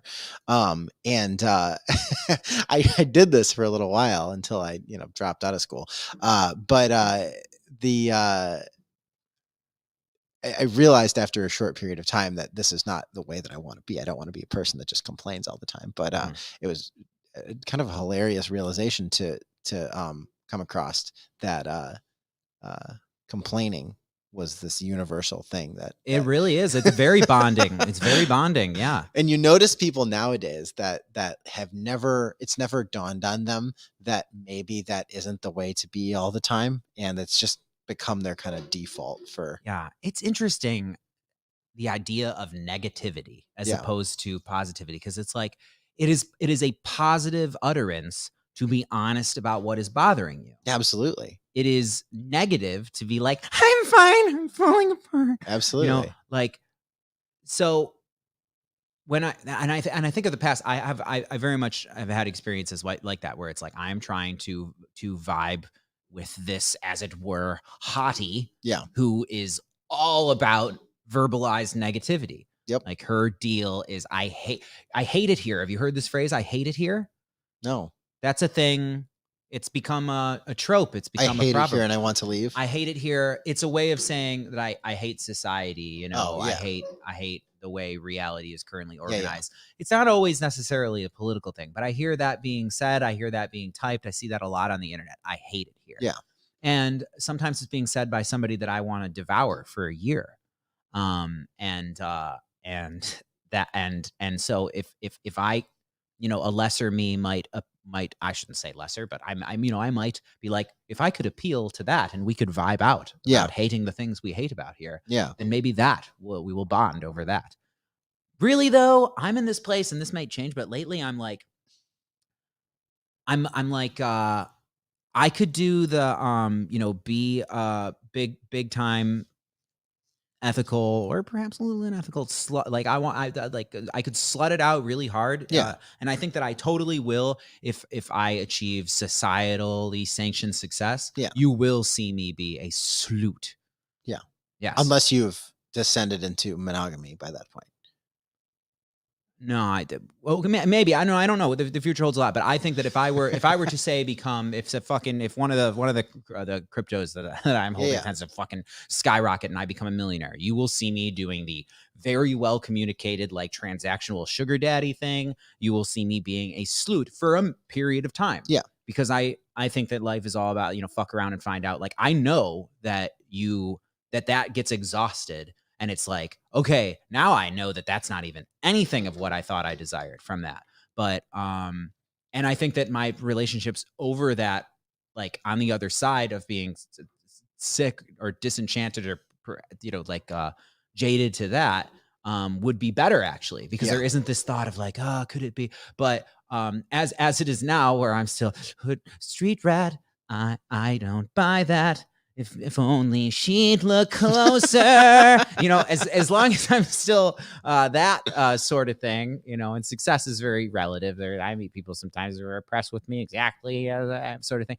But if it's not the thing where it's just like very much like, I see what Zach's doing, he's totally leaning in. These are the Zach and Slut Army years, which I still hope that era comes, and that makes me incredibly unattractive as a long-term relationship to a whole demographic of humans. What was I going to say? I don't know. Shit. Look closer. Would they see a poor boy? No, siree. You'll find out there's so much more to me. Oh yeah, without if it's not a thing of like success, because I believe more in my capacity to have a really good like nailed down, not having the doubting thoughts at age like 45 after like having been like I am a fulfilled person. I found out what the summit of success looks like, and I got to the point where it's what everybody says, which is like I'm sure that that's it. Everybody who says that, the people who like the few people who have like ascended to billionairehood, Yeah.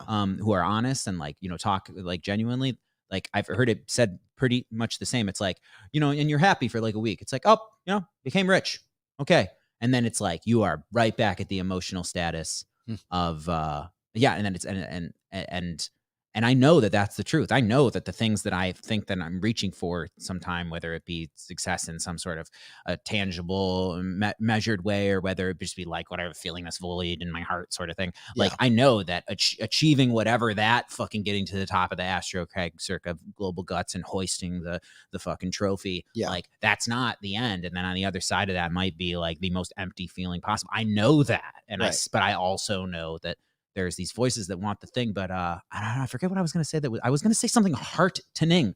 I said that one thing that makes me look like a fucking just shallow douchebag. Yeah. Only because I knew I had this other thing to say after that makes me seem like a person that you might want to know and trust. Yeah. And I forgot what that word is. So I guess I'm Fuck. just a piece of shit. No, I'm not. But I don't feel that ever. And I wanted to say the thing about today's Valentine's Day is I decided firmly early in the day that it's like, I am going to be in relationship with myself, like in a real sense. Like I'm going to be me and do the things that I was happy. And I spent almost all day in a Clubhouse talking with people all over the world. There was some funny stuff, there was some rude stuff, and then there was some really heartfelt, really sincere human connection stuff that was so important. And when I do that, I feel most fulfilled. I feel we had opened a room that was, can you have a real relationship with a robot? Like, can there be AI romantic sexual relationships? And one of the things that I keep seeing about this is there's some voices who you ask them that question, can you have a real relationship with a robot? And they say no, because robots don't have feelings. And then there was like a couple there was a dude who was like, well, can the robot cook for me? Can the robot this? And it's like you're coming from two very different places. So it's not a real relationship because the robot isn't feeling. So it's not like a human who is having experience. Yeah. And then others who are like, well, it won't be as good as a human for me, And when I think about it, it's like, dude, whenever you have like, there was a woman or two who talked about their like relationship with their vibrator. Yeah. And it's like, in a way, before you learn how to connect, and some people, just have experienced relationships differently. It's like, there's a lot of things where you're relating with yourself through another person, Yeah. And with a robot, it's just I would just be aware. I'm masturbating with a mannequin that talks. And I think if the robot can cook and clean and fulfill the what some more traditional men would call the wifely duties, then I think that there might be a lot of men that actually prefer that. I like to cook. I like to do the Well, cooking. the cooking for me is like love hunting. cooking. It feels that gives. I actually feel like it gives me more, testosterone in my bloodstream, stronger, more industrious boners when I cook a meal. Yeah. Because it has that same feeling of like, I chopped the wood, I brought you back a fucking yak. The activity that produces the most testosterone by far is chopping wood. Which is why I need to have I want to have a rural home. I know all the price points that I want in this home. Like, this is now my reason. Like, now it's like, okay, I have to master finance and become. So, you know what I was looking at today, that makes that reality a lot closer is vacant land and tiny homes. You can buy a tiny home on Amazon that ships for free for about $20,000 to $40,000. You can buy a plot of land for anywhere between $2,000 and $50,000. So for roughly $30,000 or so, you can get yourself a plot of land and a tiny home. That's on the low end of the estimate. I but- would like us to do the thing where so there's somebody who is really a combination of really, really lucky and also like, you know, just knows how to do investment stuff. And Yeah. I think there's going to be people from our community who are just tremendously wealthy and actually ready and have the disposition to be like, I'm going to be effectively targetedly generous to allow for others who don't have the same skill set or like uh luxuries, privileges, you know, lucky shit. Yeah. And somebody, and obviously worked for it as well, but like I could just see like somebody being like, I want to have this land, and like there can be 7 tiny homes on there. Yep. And we're gonna hide them from the helicopters so that you can live there without, because I'm sure there's taxi stuff and stuff like that. You're not supposed to have like separate residences on a. It's I don't want to talk about interesting. zoning too much right now. Yeah. The further out into the country you get, the less you have to care about stuff like that. Hobbit holes. Yeah, you really, I mean, like, yeah, if it's rural enough that there ain't no one that cares. Yeah, and I just want to live by a river where I can do cold plunges. Yeah. And I want a situation where I can chop wood. And this is what I want in a lover or like long-term relationship thing. I want somebody who is like chops wood. No, well, yeah, but perhaps that too. Okay. But I want somebody who is like because I have this thing sometimes where I'll say things where it's like, you're being too meta about reality. Like, for example, being like, okay, we've decided that we're like tumbling into a sex thing now. Hold on, let me go outside. And if it's something, and if it does something for you, you can observe, but I'm gonna chop like 12 logs and get that shit really fucking coarse and through, and then come back all testosteroned up. That sounds great. Because when I chop the wood, I feel like a real boy. Yeah. And I feel like a real boy sometimes sporadically too, but it just engages it for me. Chopping the wood. Yeah. Fucking hormones, man. I'm into it. Yeah, I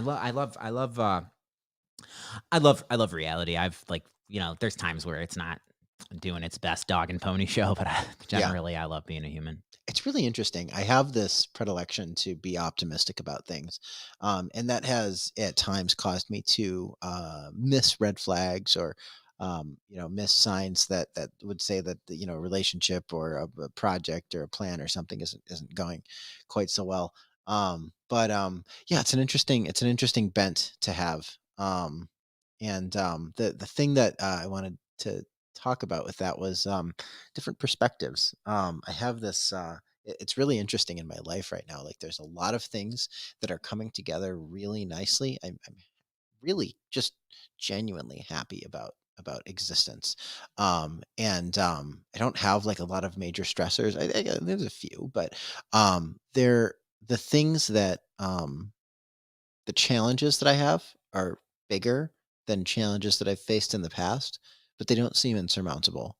And I feel very at peace and happy regardless of whether things are going well or things are going poorly.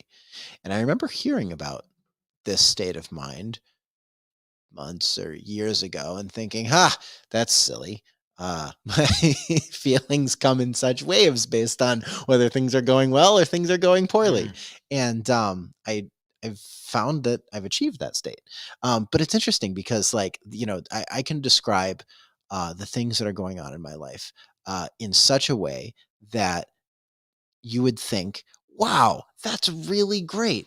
That sounds like there's a lot of good things going on. Like, you're living your dreams, you're doing the things and I feel that way. I feel like I'm in the position that I wanted to get myself into 2 or 3 years ago when I set out to change who I was, and the way that I was living my life.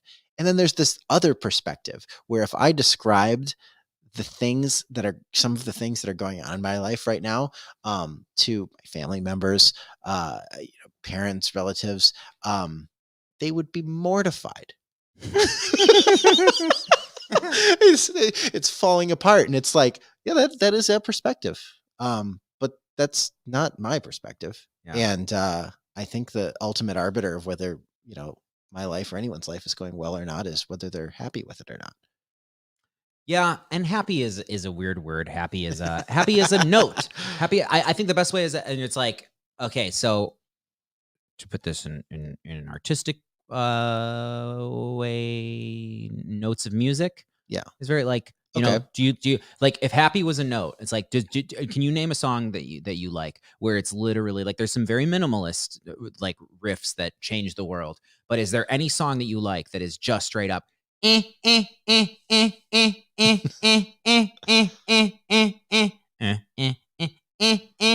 like, you need at least that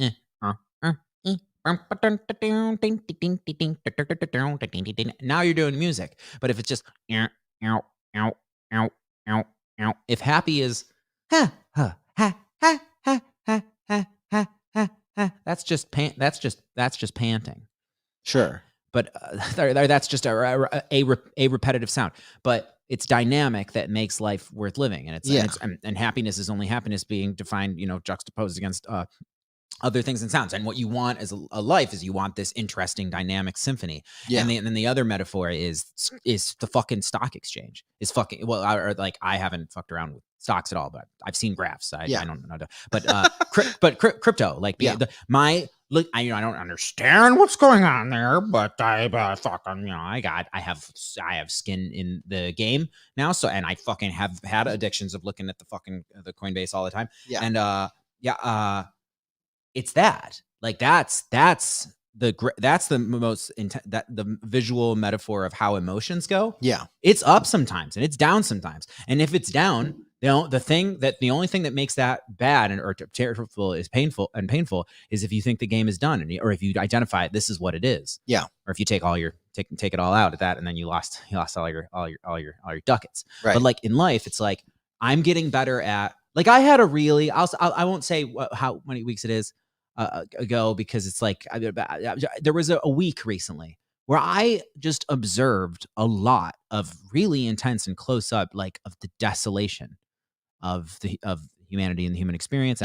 And I have a very analytical mind. I know that there is tremendous suffering of the very sort that I observed. Yeah. And there was a death, and there is just terrible tragedy, and it's fucking and that's happening. And I talked to someone today who I could focus on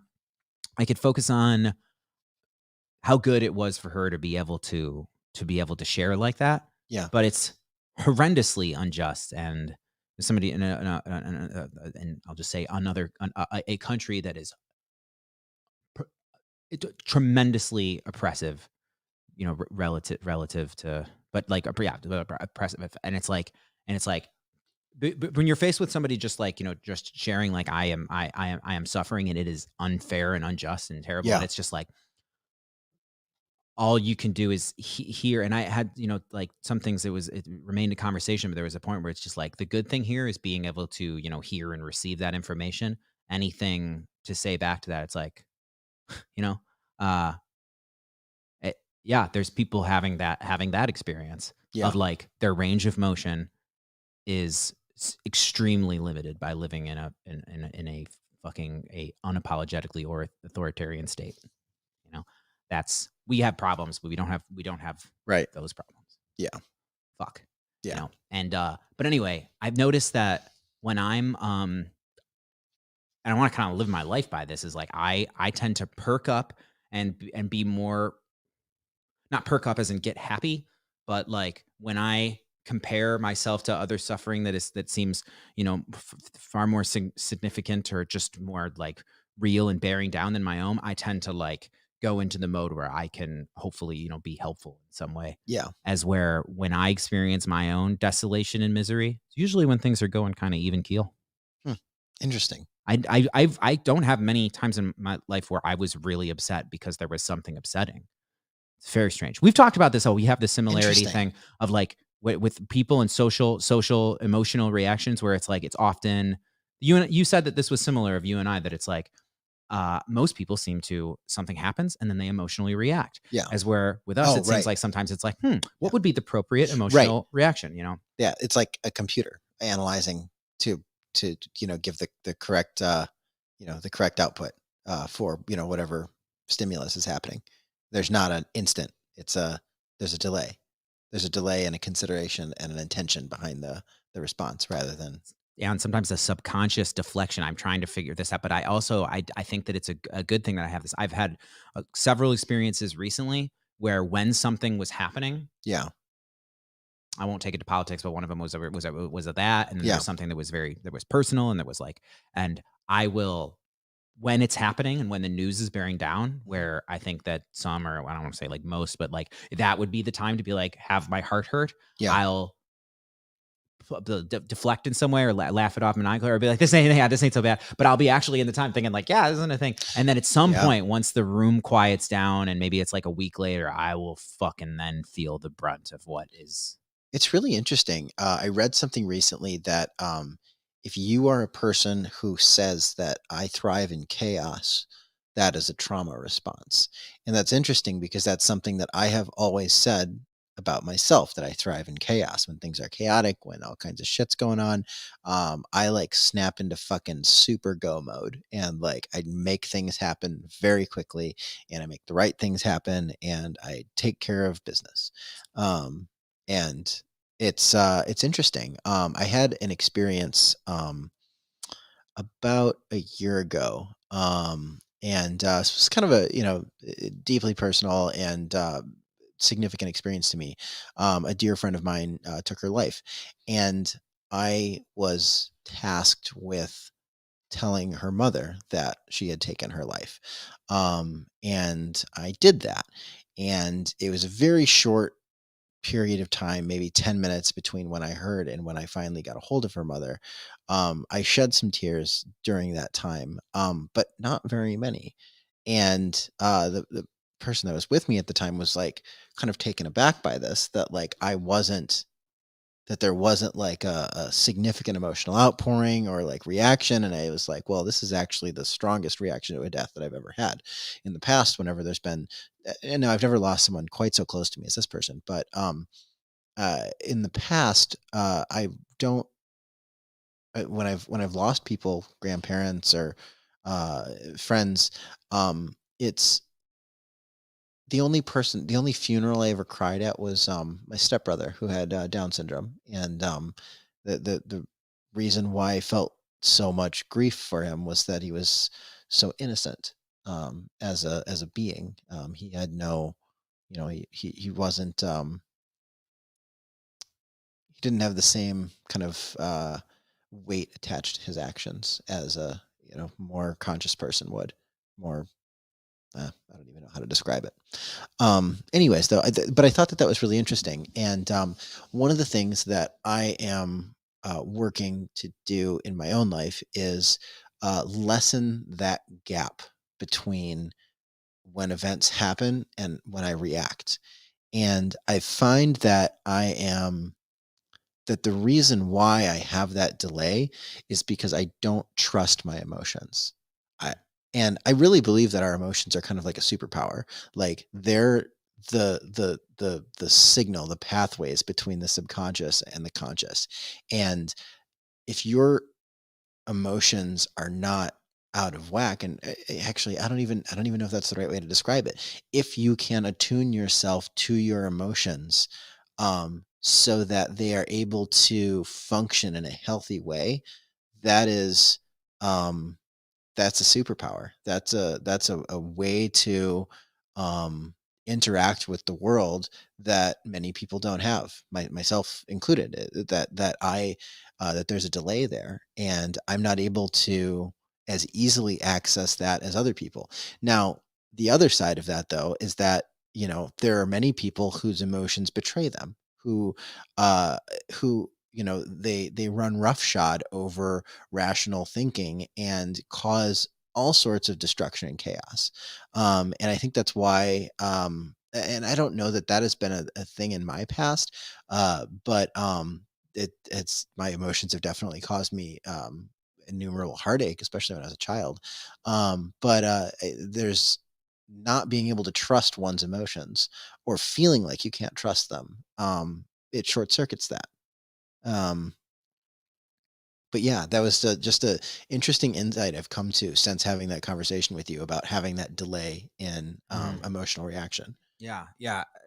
One thing that came to mind is there's also like the superpower of being able to be the one who could be a paramedic or Right. or a coroner Yeah. or a sniper. Right. You know, like it's, I think of that in some of these really difficult and dangerous jobs where it's like somebody's gotta do it. Yeah. Somebody's gotta do it. And it probably shouldn't be somebody who Can't stop a crying. will buckle. Yeah. I think that I personally, like, one of the jobs that I could have had is I could have done something and still could, but I haven't even missed the window on schooling and stuff. But anyway, I think I'm going to do this entertainment communication thing, but like, Cool. I could do something around death. Yeah. I believe I could be with the dying, or I could, I used to want to be like some sort of mortician or something like that. Yeah. I think that I could show up every day, be where I report to duty, being where there is death. Yeah. And yeah, I have a different relationship. Part of it's intellectual, philosophical, but it's just like, I wouldn't say words like it doesn't bother me, but it's just like, yeah, I think I have a particular affect Mm-hmm. about stuff. I mean, sometimes it's just experienced as strange, like I wouldn't even say delayed for me. It's just like, it's strange. It's strange how I experience emotions. But I don't know what it would be to have normal. But I'm very much with you on the superpower thing. Like, I think that that's like what it is to wield the force. Yeah. Well, like That's in business, when so there's this if you work in business and you negotiate with other people, a phone call is, or an email is like the very base level of communication. Like you're getting the words, but you're getting no vocal intonation. You're getting not much emotion behind it. Then you step up a little bit. You've got a phone call. A phone call, you can be a little bit more persuasive. You can hear a little bit more what the other person is thinking and feeling.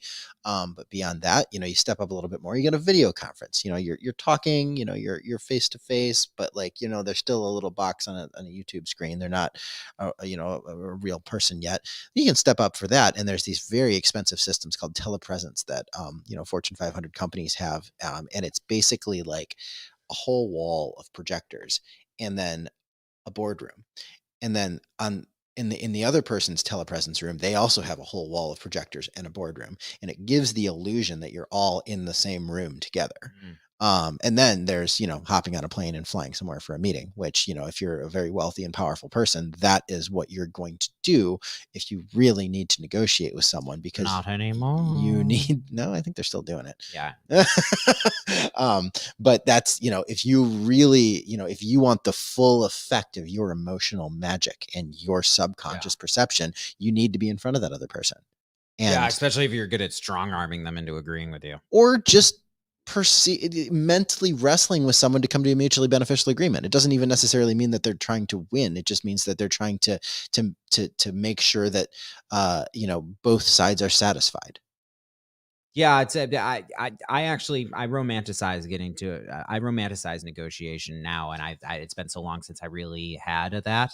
But I used to be so afraid of it and so bad at it. Yeah, that I was either I would either be like really cut myself short, or really like just be on the defensive of like. And now I feel like I could really, I really respect the thing. Mm-hmm.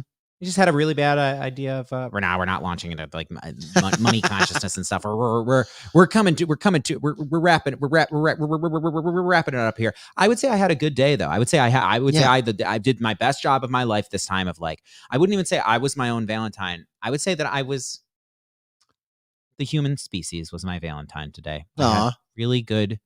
I spent a lot of time communicating with humans and remembering why I love us, and also deepening that my awareness a little bit more every day, that it's like, yep, there's a back end, there's a shadow, there is people can be jerks. I can be a jerk, so it makes it relatable that I can be it, because I can absolutely. And I do love, and I had a good Valentine's Day. How about you? So did I. I had a really good Valentine's Day today. Yep. And yep, it's not the traditional way of spending the day. Just talking all day about deep stuff and silly stuff and stuff. There was no stress and no pressure. Yeah, I had a little bit in the morning. In the little bit in the morning, I had the thing. It was just revisiting a tone that I overplayed for a section of my life. There was a section of my life where I was the thing keeping me alone for sure. Yeah. And now that's not so much a thing. That's And good.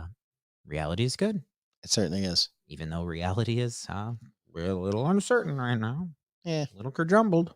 I think that's all part of the symphony. I agree. I agree. And this has been the Nonsensus, and happy reality to all, and merry existence, and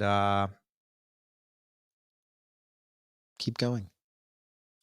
yeah, in life. Yeah, just in general. Mm-hmm. Happy reality. Love you all.